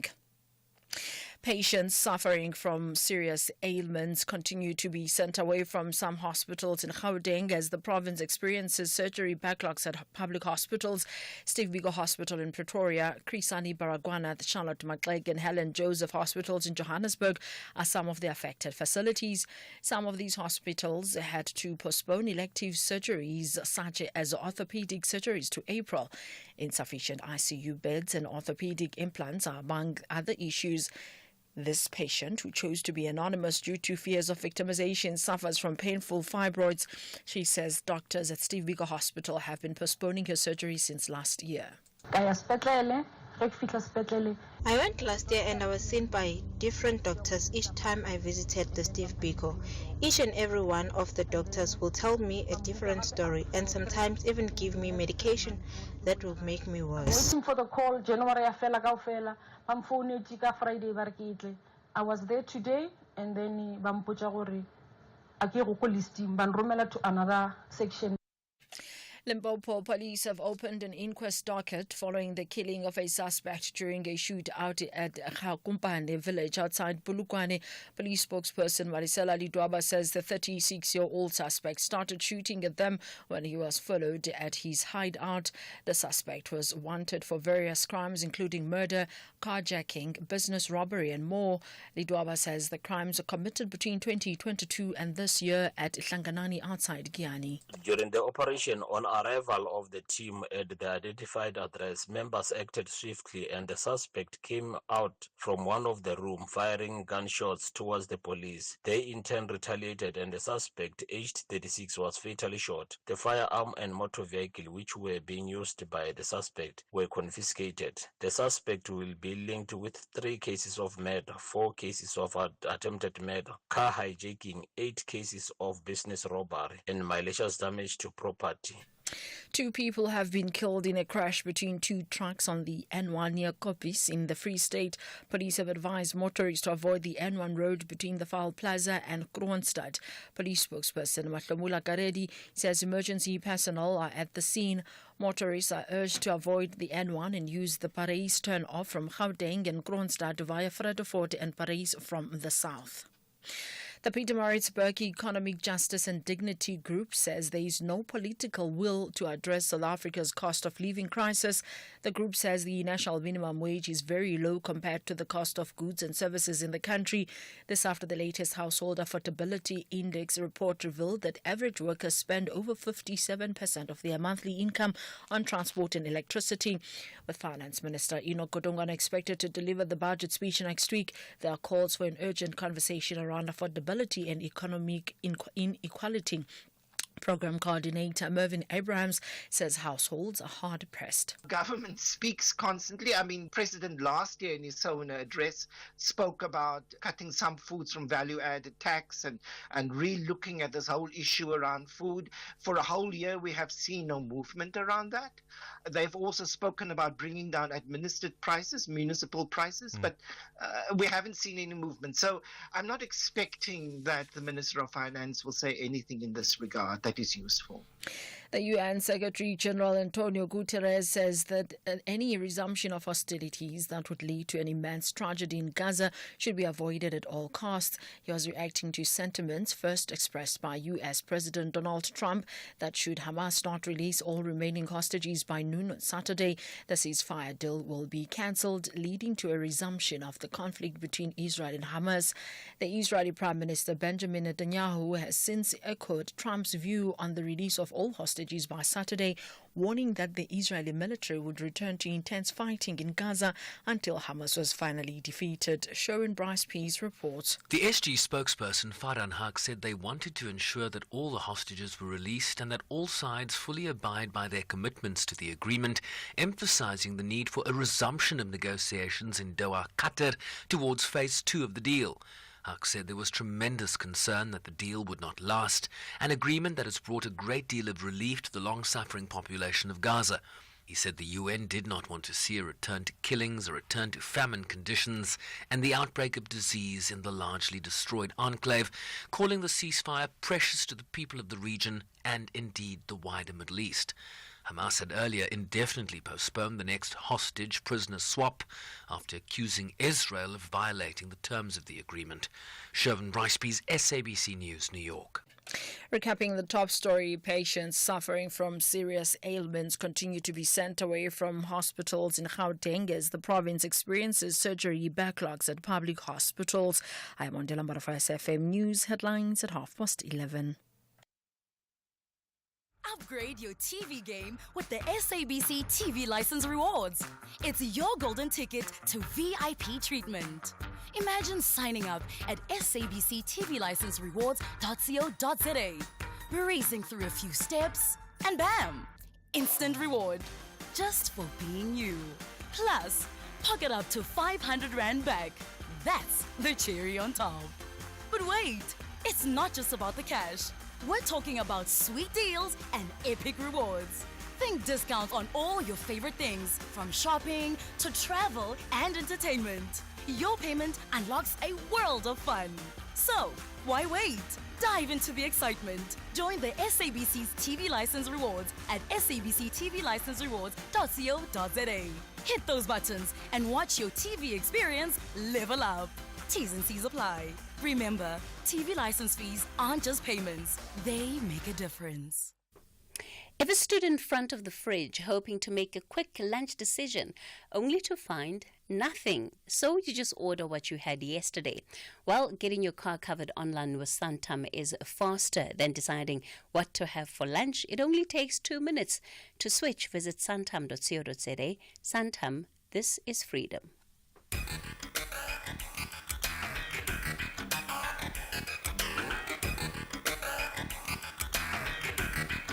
The Talking Point with Cathy Mohlahlana. Weekdays, 9 a.m. till midday.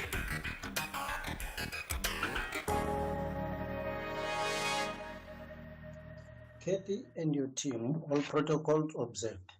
Cathy, President Musk and Trump, there's nothing we can do to change their minds. It's all about the Israel and Russia and Ukraine war. As for the MK, whatever Jacob Zuma touches turns into ashes. He is always sowing divisions wherever he's going. This guy, the RSG, made a huge mistake. Duduzile wasn't drunk when she was writing that. It's been building up and she has had enough. She's testing waters. How many people are going to support her? Good morning, Cathy.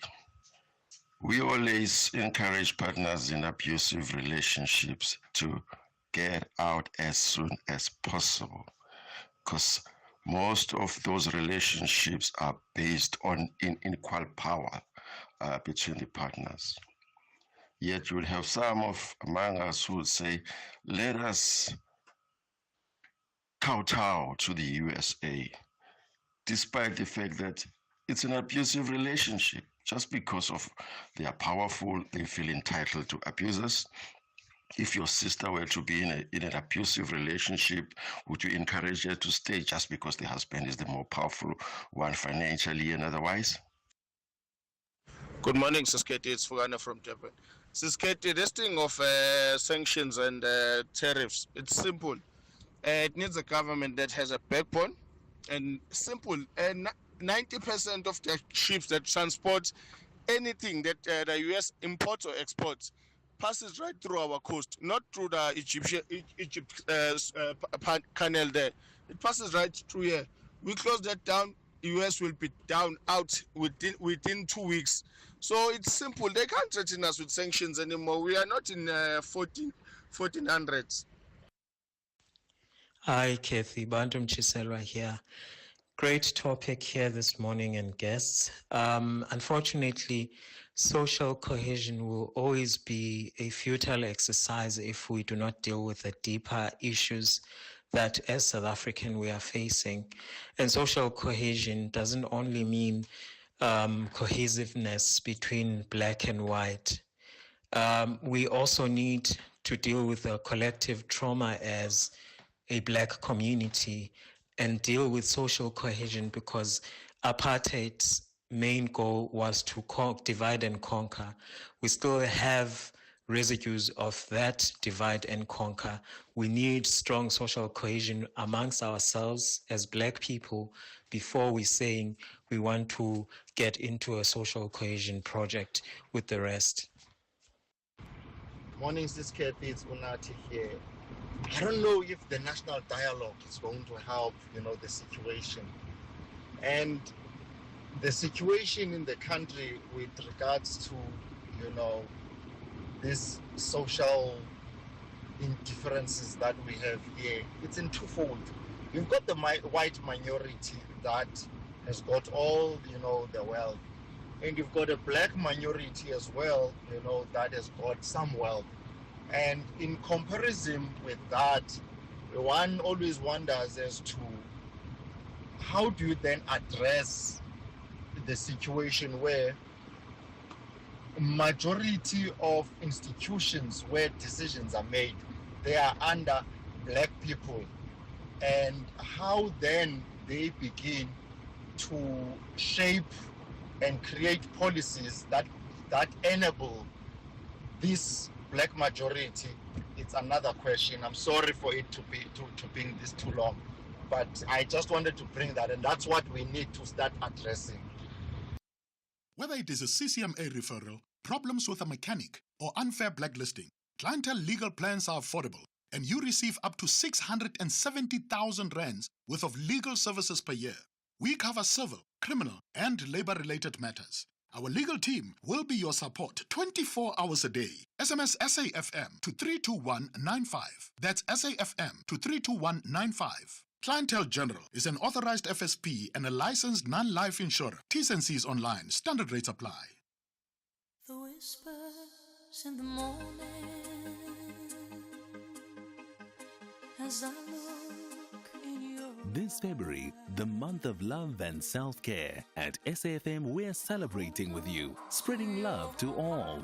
Let's embrace kindness, connection, and self-care. And as always, SAFM will continue leading the conversations that move us through love, wellness, and everything in between.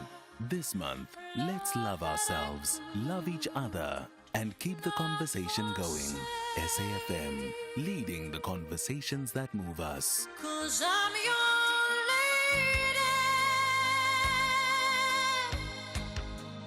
and you are my man. The National Pulse, weekdays, 3 to 6 p.m. In terms of the ANC's response to what Donald Trump said, a lot of your thoughts around the response has been less to Trump, but more to AfriForum. Why so? Because we know, and I'm sure you also know, that they have traveled to the U.S. in particular to speak about this very issue that Donald Trump is responding to. That not being the first time that they had done so. We are responding to them in the main because they are South Africans.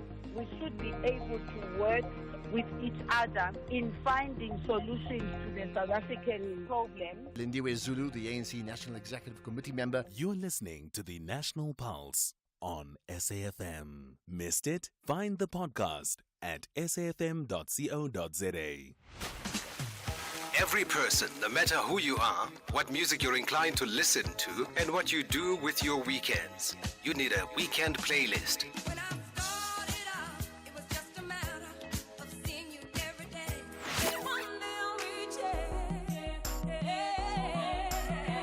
It's that musical mix of music that accompanies the lazy weekends, whether catching up with friends and family or just taking some time to reflect.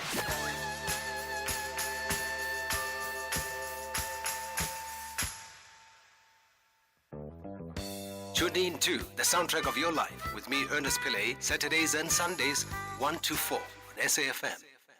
The Chill Zone with Bertha Charuma. Coming to you as an individual, you were raised by a single parent, Phumzile Bhengu. Yes, ma'am.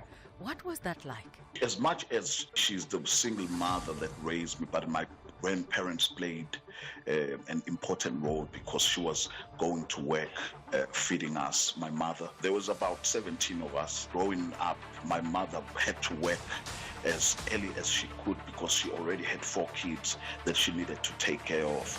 And my grandparents were old, they were not working, so she had to go to work and bring bread. So we didn't really spend that much time with her because she was chiseling and working and making sure that she brings bread. It was awesome, and like any other black child story, that's how I was raised. Simple life.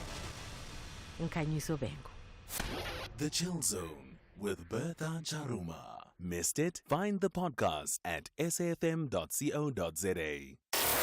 Hashtag SAFM Talking Point. The Office of the Ombudsman for the City of Johannesburg will be kicking off what it calls a 7-week citizen Information Clinics program that will be in Alexon, Northeast Johannesburg tomorrow. That's Thursday. They're launching it under the theme Here to Hear You. A campaign, they say, will cover all 7 regions of the city. The aim is to educate residents about their constitutional rights to fair and efficient basic municipal services. The Ombudsman, Advocate Siduduzo Gumede, joins us this hour. Advocate Gumede, good morning to you. Thank you for your time this morning. Good morning, Cathy, and good morning to your listeners. So let's talk then about the work and the role of the Ombudsman. Why does your office exist? Okay. The rationale is basically to make administration accountable. Okay, that's very broad.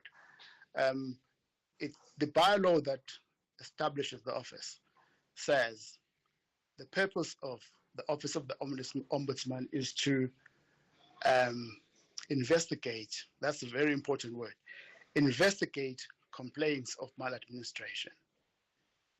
So once you start with an investigation, it must deliver an outcome. Okay, the idea is to bring the administration closer to the people. It is not the only way to do it. It is one way to do it. There are many facets of the administration. There's executive mayor, there's office of the speaker, etc., etc. There's the office of the city manager, there's office of the coup, etc., etc. But the city realized that with all those offices, you still needed to have a platform where people can lodge complaints about how things work or do not work in the city of Johannesburg, so that people don't take the law into their own hands, so that people don't destroy a road because they want a school, so that there is a systematic way of handling discontent, of handling unhappiness in the community, and that we preserve infrastructure, and that we resolve complaints, as I said, systematically. So that's the real reason why you have an office of the Ombudsman. That being the case, then, Advocate, you would be really at the heart of knowing what the frustration, the anger of residents of the city of Joburg are when it comes to service delivery. Yes, absolutely. Absolutely. But you see, the office works in a particular way. So we can, there are one of two ways in terms of the bylaw. We are empowered to receive written complaints from the public, and then we start an investigation. So whatever complaint you have, most of the complaints we tend to handle, and they are not the only complaints that we handle, are about incorrect billing. People say, my bill is out of kilter to the consumption that I think I am, or the services that I'm consuming as a resident. I have a four-roomed house, and I only have maybe 4 or 5 people living in this house, but my electricity bill is skyrocketing, or my water consumption is skyrocketing. I don't run a car wash. I shouldn't be paying so much or being billed so much for these services. Ombudsman, I have been to cities. I have been to the billing department. I've been to City Power. I've been to Joburg Water. I am not getting an answer or a satisfactory answer. Ombudsman, I'm escalating to you to investigate this matter on my behalf. And there is an important recognition that the Ombudsman is closest to the administration operationally. And the Ombudsman is empowered in terms of the bylaw to do certain things. So the Ombudsman can call the CEO of City Power, call the group CFO of the city of Johannesburg or any department and entity of the city and say, here is a complaint I have just received. What do you say to it? So the Ombudsman then provides a platform for a complainant, a resident, to sit down with the head of the department or their representative to say, can you hear me? These are the concerns. These are the steps I've tried to follow to have my matter addressed. My matter has still not been addressed. So I've now escalated to the Office of the Ombudsman. And that is the right thing to do, because the Office of the Ombudsman is an office of last instance. Okay? So I've come to the Ombudsman to say, Ombudsman, call these people to account, bring them to an office. Let's sit down, let them tell me why my bill looks the way it does. And then the conversation happens. At the end of that conversation, we call it a conciliation. At the end of the conciliation, a particular outcome is arrived at. Usually, maybe the bill needs to be adjusted. Yes, there's a recognition, something happened. Maybe there was a water leak. Maybe that's how you explain the variance, why the consumption appears to be high, if it's about that. And then we come to a settlement. Okay, then that settlement then has to be implemented. I must tell you that we don't always win with the settlement. The experience in the city is that officials drag their feet to do certain things, whether it's out of a lack of understanding or whatever it is. I must tell you that we ourselves are not having an easy road, but we are there to make sure that things happen. For example, there's a committee that I'm busy advocating for on customer responsiveness, that committee must be established so that we put an end to a lack of responsiveness by officials. So, and I guess that's really at the heart of the issue, that you have an ombudsman. Yes, people will come, they lodge whatever complaints that they have for you to investigate. But if at the end of the day, your ability to hold officials accountable is not yielding any more results than perhaps the efforts of ordinary citizens, what then does that say about your own effectiveness as an ombud? Well, I think that effectiveness also takes time. Okay, I don't think that you can say that we are not effective as an office. I think we have resolved many complaints that have been brought to us that if this office did not exist, would be festering in the community, and who knows what people will do as a consequence. So we have resolved thousands and thousands of complaints, and that is the test of our effectiveness. Obviously, it's easy, when somebody is happy, usually that is the end of the matter. It doesn't attract media attention. If you've resolved an issue for someone, they're happy. They're not going to go to the media and say, hey, I took my matter to the Office of the Ombudsman and it was resolved. It is when the matter is not resolved that it becomes exciting for media. But what would you say your caseload is? It's heavy. Looking at a municipality like at a metro rather, like the city of Johannesburg, yes, with all of its challenges, what yes, is the caseload you're sitting with currently, so that it's very when heavy, we talk about effectiveness, we're able to compare it in the scope and in line with the number of complaints you've actually received? Yes. Well, let me just tell you this, that there is no internationally, and I can say this with authority because I've investigated this issue. I've sat with experts in the area and colleagues, my own peers internationally, and I ask, what is the right level of staffing an office of the ombudsman.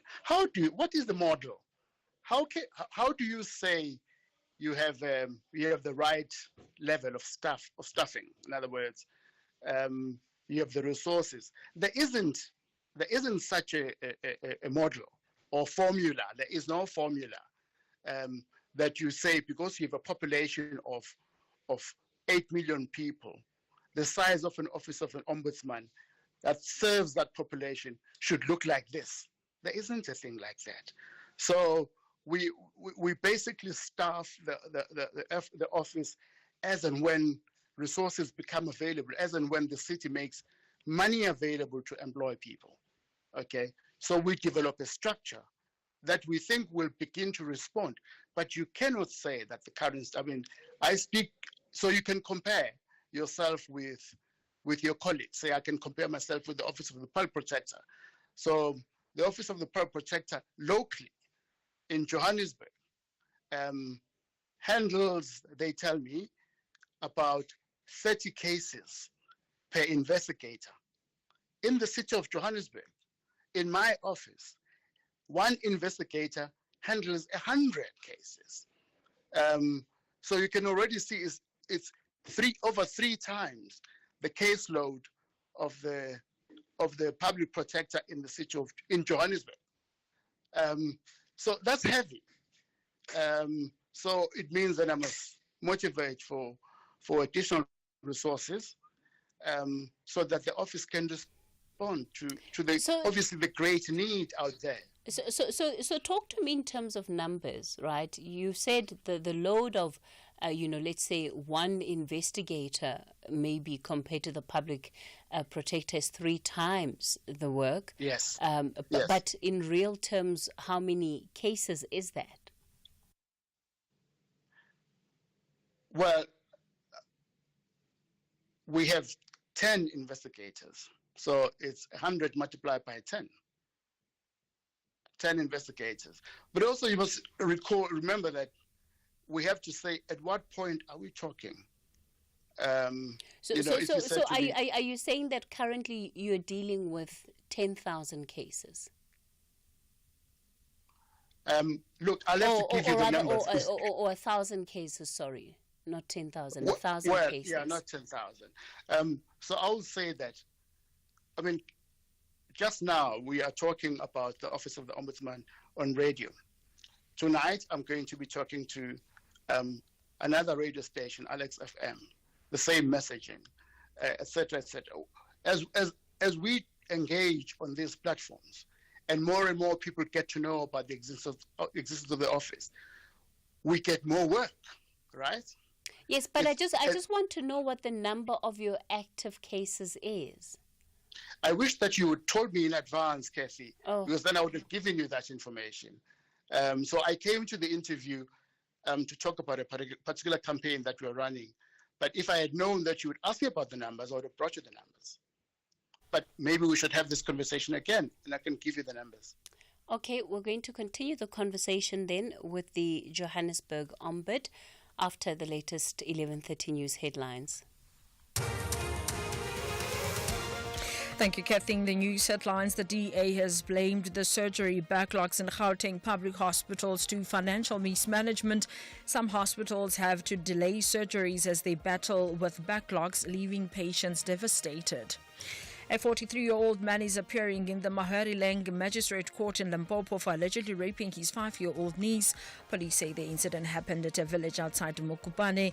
And the Ukrainian president has told a British newspaper that he's prepared to offer Russia an exchange of territory in any future negotiations. A full update follows at the top of the hour. The Talking Point with Cathy Mohlahlana. Weekdays, 9 a.m. till midday. So we're in conversation with the Johannesburg Ombudsman, right? And they're on a drive to make communities aware of their rights and what it is that they can do to raise concerns and to lodge complaints with them when it comes to holding the administration accountable. They investigate certain matters. On the line, Advocate Studuzo Gumede is the Johannesburg Ombud. So Advocate, the reason why I was asking the question around being able to judge the efficiency of the ombudsman and knowing the caseload and knowing the resolution rate of the ombudsman is that of course speaks directly to a couple of things. Number one, it's that when you look at the state of the city overall, there's a lot that is going wrong in different regions of the city. Now, to what extent are we able to say that communities have actually raised concerns about these issues in this particular area? This is what we can say we were able to hold the administration to accountable on, and they delivered.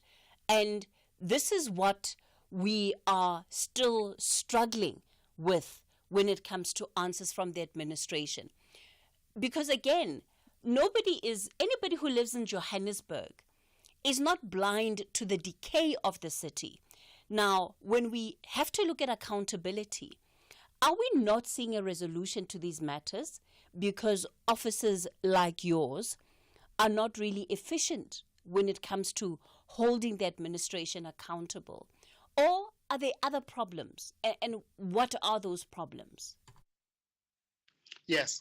Well, I don't know if you can make a statement like that. And I'm not defending the office just because, I have to defend an office.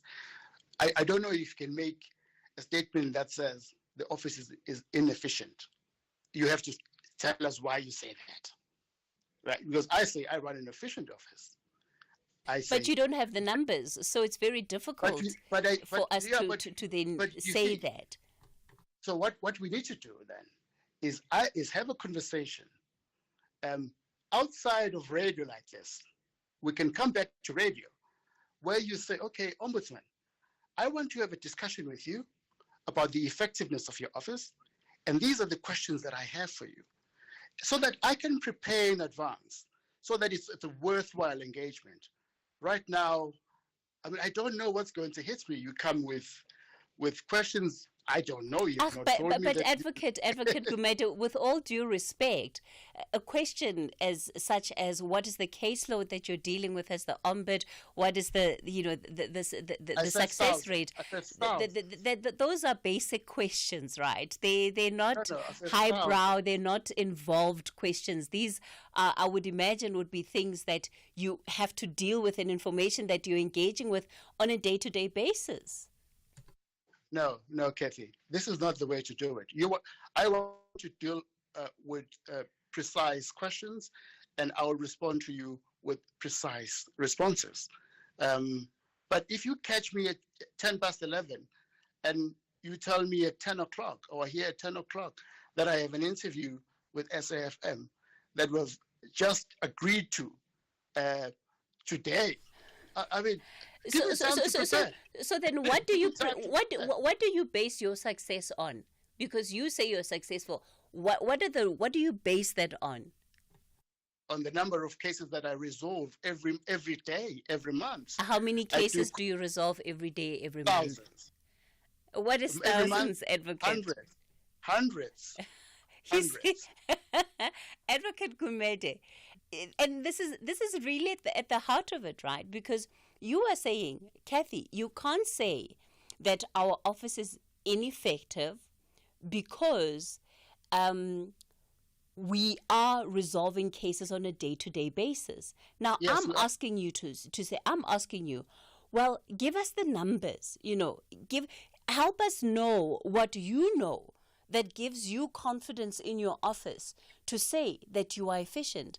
But when you yourself are saying you're efficient, but you're basing it on the fact that you resolve thousands and hundreds. Those are the terms you've used in this conversation. You said you've resolved thousands and hundreds. That really is not helpful when it comes to actually giving the public an accurate picture of what it is that the complaints that they have brought to you, what the process around that is, and it's really, again, we're speaking it's a broad conversation, right? And so this is really part of the info that one would expect that is there because you're using it as reasons to justify why your office is efficient. So if we're then if we're to bypass the issue of the numbers, right, because you don't have them on hand right now. So No. let's bypass the issue of the numbers for now. Why else do you say that the office is efficient? Cathy, I mean, you come back to the same question. How else do you want to people? How do you measure that people's happiness? I don't know. How do you measure people who come to our office have their matters investigated and resolved? And those that don't get their matters resolved, we continue to investigate. We see there are problems in the city, and we are establishing structures. As I said to you at the start of the interview, that there is a structure that we are busy setting up as we speak, which has identified a flaw in how things are done in the city, and we are closing that or addressing that flaw by establishing this structure. And this structure will speak to responsiveness that we see as lacking in the city. So this is something that we have diagnosed, and we have said to the city, there is a need for this. Support us in establishing this structure, and that is being done.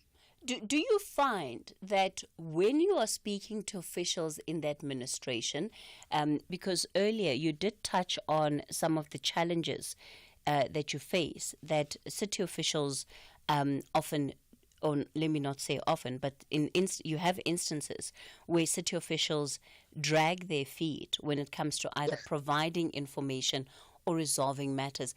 Do you find that you are respected, that the work and the role of the ombudsman is respected by the officials, and that they actually are open to being held accountable?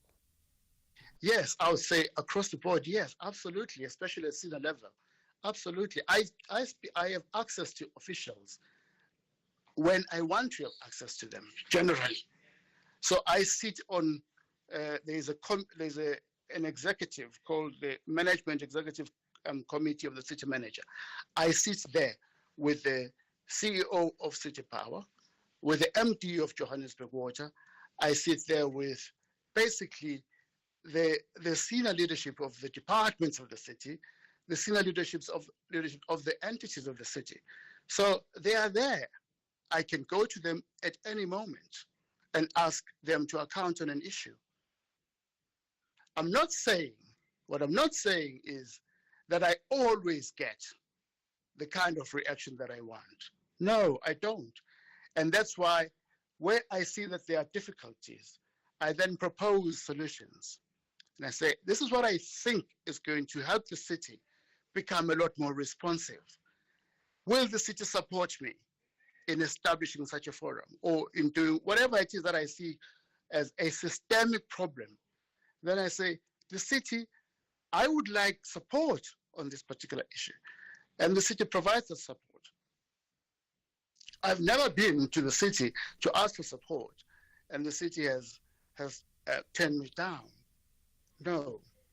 Okay. It's just that obviously implementing structures can take time sometimes.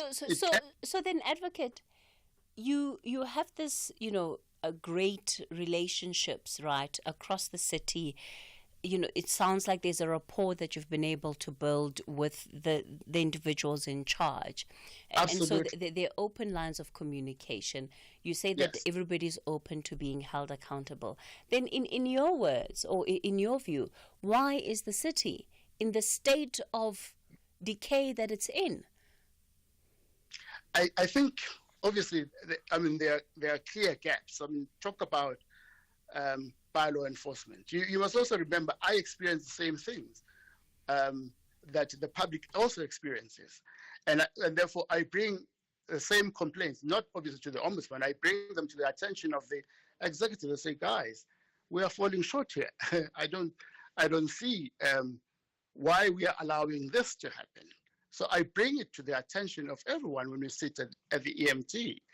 And then we say, what is JRA going to do about this? And they speak for themselves. Okay, they might say, You know, Ombudsman, right now, we are establishing a particular factory, or we don't have these particular resources, but this is the plan that we have. As soon as those resources come on stream, we will address some of these issues. And with some of the things, they address them there and then. I've raised issues about potholes, and they address the potholes that they can address when they address them. Okay? Okay. Let me. So there is a platform like that. In most cases, I get the support that I need. As I said, I'm not saying there are no problems. There are problems. Lots of problems, Ombud. Yes, there are problems, but then they know about them, and we raise them. Yeah, but look, in my view, I think accountability goes a step further, right? It's not just about sort of making people aware and knowing that they know. It's also about saying, well, this is what you said you were going to do. You haven't done it. Why haven't you done it? And then being able to have those clear steps around certain deliverables. But I'm going to bring in one of our listeners, Hassan. You're in Johannesburg. Good morning, Hassan. Hi, Cathy. Thanks for this. Yes, you've got your Ombud on the line. Yeah, I mean, Ombud, I think, Cathy, I have a couple of hats. I think the problem with this particular Ombud, and I have personally taken out and supported a number of complaints, one being Westminster mentions around water billing that goes for years, if not 5 years now. And then there are other people who had similar ones. But I think the problem with this particular Ombud, I don't think there's sufficient power and autonomy to tackle the authorities. There was a meeting chaired by Mr. Gregorio, and then the council had to do certain things, and it just seemed to drag on and on, partly because I think that the citizen power is not autonomous enough. Now, let me say this. The Ombuds officers generally have a problem. I've got a complaint with the Human Rights Commission who promised to do something, and they haven't done this. That's a subject to another discussion. But at least they are constitutionally quite independent, and their powers are defined by law. Yeah, I don't know what the powers are, and it seemed to be an endless meetings and meetings and meetings and letter writing and confusions, and until people get defeated. Ombud, can you clarify that for Hassan? Yes, absolutely, Hassan. I hear you mention, you obviously have dealt with my office because you mentioned the name of a colleague of mine. So we have, you say that constitutionally I don't know, you mentioned the Human Rights Commission, that they have a structure, they have it sounds like they have an instrument that they work through. In other words, a document. We also have a bylaw. We're established in terms of a bylaw of council, and that bylaw tells you what powers we have. So we do have it, and operationally, I would say, operationally we are independent. Nobody comes to the office of the Ombudsman and tells you, or no politician at least, comes to the office and says, you shall investigate this one, or you shall stop this investigation. We don't have that. So we have a bylaw, and I'm happy to share that bylaw so you can see what powers we have and what powers we don't have. Advocate Gumede, I think that Hassan is pointing more specifically to sort of how far does your power go? So you know, is all you can do bring the matter up and then follow up, and that's that? No, there is consequence management ultimately. I mean, ultimately it must end up with consequence management. So I report quarterly in terms of the bylaw. I report quarterly to council on the work that I'm doing in that quarter. And so what does consequence management look like? It looks like there have been cases where officials have been disciplined and officials have been fired as a result of a report that was started in the office of the Ombudsman. So ultimately, it could mean discipline, and it could mean expulsion. All right. That happened. So now you're encouraging people to come forward to your office and lay complaints. Yes. Because it's important. Remember, I said to you, it's important that people know that such an office exists, and that it's available to them, and that it's free of charge, and where it's at. This is where they can come physically. But we have an obligation also to go out and tell people about the existence of the office, because we can also, out of our own volition, obviously empowered by the bar law, to start an investigation when we see things going wrong in the community. Okay. So that's why we're going out. To basically to do advocacy work, tell people that the office exists. The office is available capacity for investigation. We're not saying that there are no, we have all the resources that we have, but we have available resources to do an investigation properly. Yeah, except earlier you said that your investigators were overwhelmed and were dealing with three times the workload. It's true, but we're comparing offices. I was saying to you, the point was that there isn't a model. Cape Town, there isn't a model to look at to say, an office of this size or a population of this size must have these kinds of numbers in terms of ombudsman to be effective. That was the point I was making. Okay. All right, Advocate. So it's being developed as we go. All right. We're going to have to leave it there. Advocate Studuzo Gumede is the Johannesburg Ombudsman. That's where we're going to leave it with that conversation for the day. That's where we wrap things up. Looks like we're completely out of time. Can't afford to take any more WhatsApp voice notes by the look of things. Up next is going to be the book reading. Specsavers now looks after your hearing as well as your vision with Specsavers Audiology. With 60 stores and counting, we are South Africa's largest audiology group. For a limited time only, buy one rechargeable hearing aid and get 50% off the second. You heard right. Buy one rechargeable hearing aid and get 50% off the second. Find your nearest store at specsavers.co.za. Specsavers Audiology. Test your hearing and join the conversation. T's and C's apply. The Yellow Guys have a top-class plan to play elite rugby to remain in the top 5. But second-place Giants, the Red and Blacks are undoubtedly chasing the first position. This is the top 14. Clermont-Auvergne collides with Stade Toulousain on Sunday, 16 February at 10 p.m. Live on SABC Sport on DTT Channel 4. Also available on SABC Plus and SABCSport.com. Proudly brought to you by SABC Sport. For the love of the game. Whether it is a CCMA referral, problems with a mechanic, or unfair blacklisting, Clientele legal plans are affordable, and you receive up to 670,000 rands worth of legal services per year. We cover civil, criminal, and labor-related matters. Our legal team will be your support 24 hours a day. SMS SAFM to 32195. That's SAFM to 32195. Clientele General is an authorized FSP and a licensed non-life insurer. T's and C's online. Standard rates apply. SAFM 104 to 107 nationwide. The book reading. Please note that the views expressed in this book are not that of the station. Listeners' discretion is advised. SAFM presents another episode of the book These Things Really Do Happen to Me by Kaya Dlang, read by Lerato Mvelase. Lyrical thesis. The art of kwaito is lost on a lot of people. Music can move people or simply confound them because they have absolutely no idea what the musician is trying to say, leaving those of us who can't dance thinking about the lyrics instead of dancing to the groove.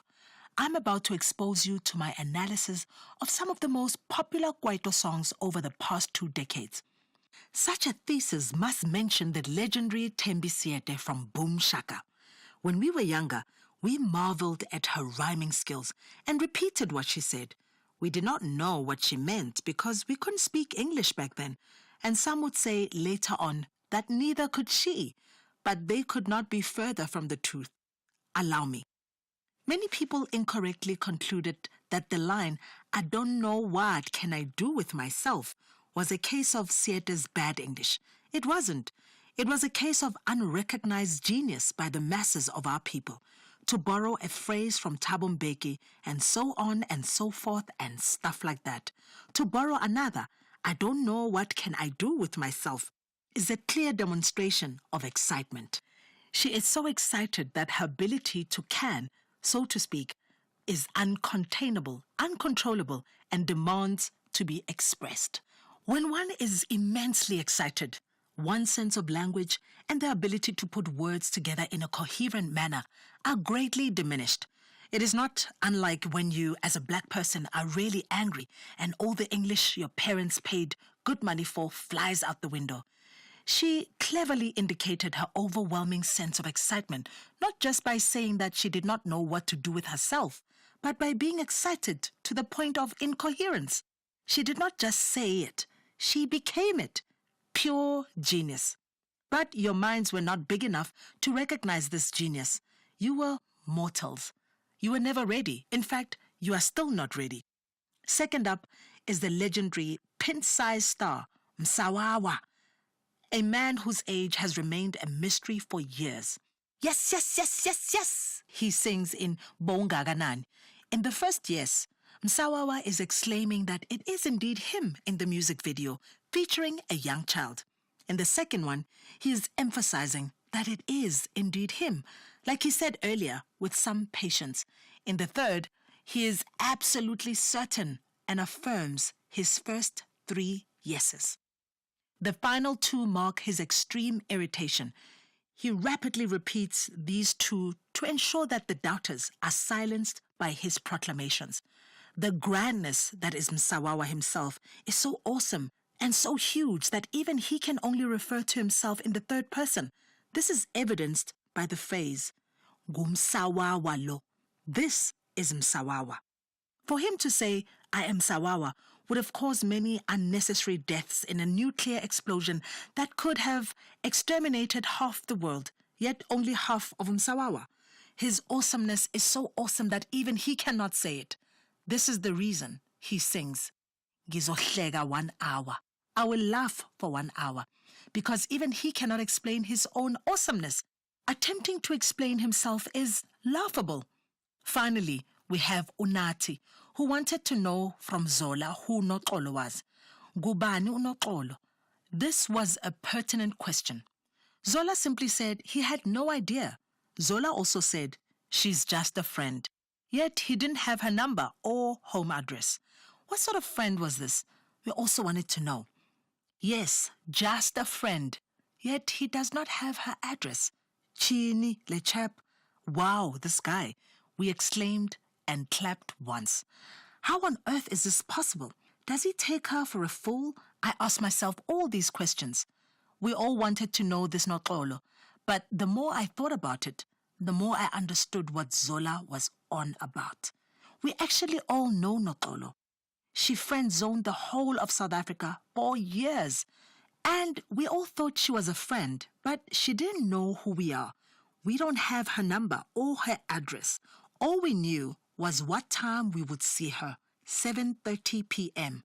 Her friend-zoning game was deep. She friend-zoned us every night. It is the one and only Dinithanda nonke emakhaya. I love you all at home. Noxolo Grootboom. Zola was not lying. He just didn't realize he was friend-zoned. I hope I have been able to answer who Noxolo is for you, Unathi.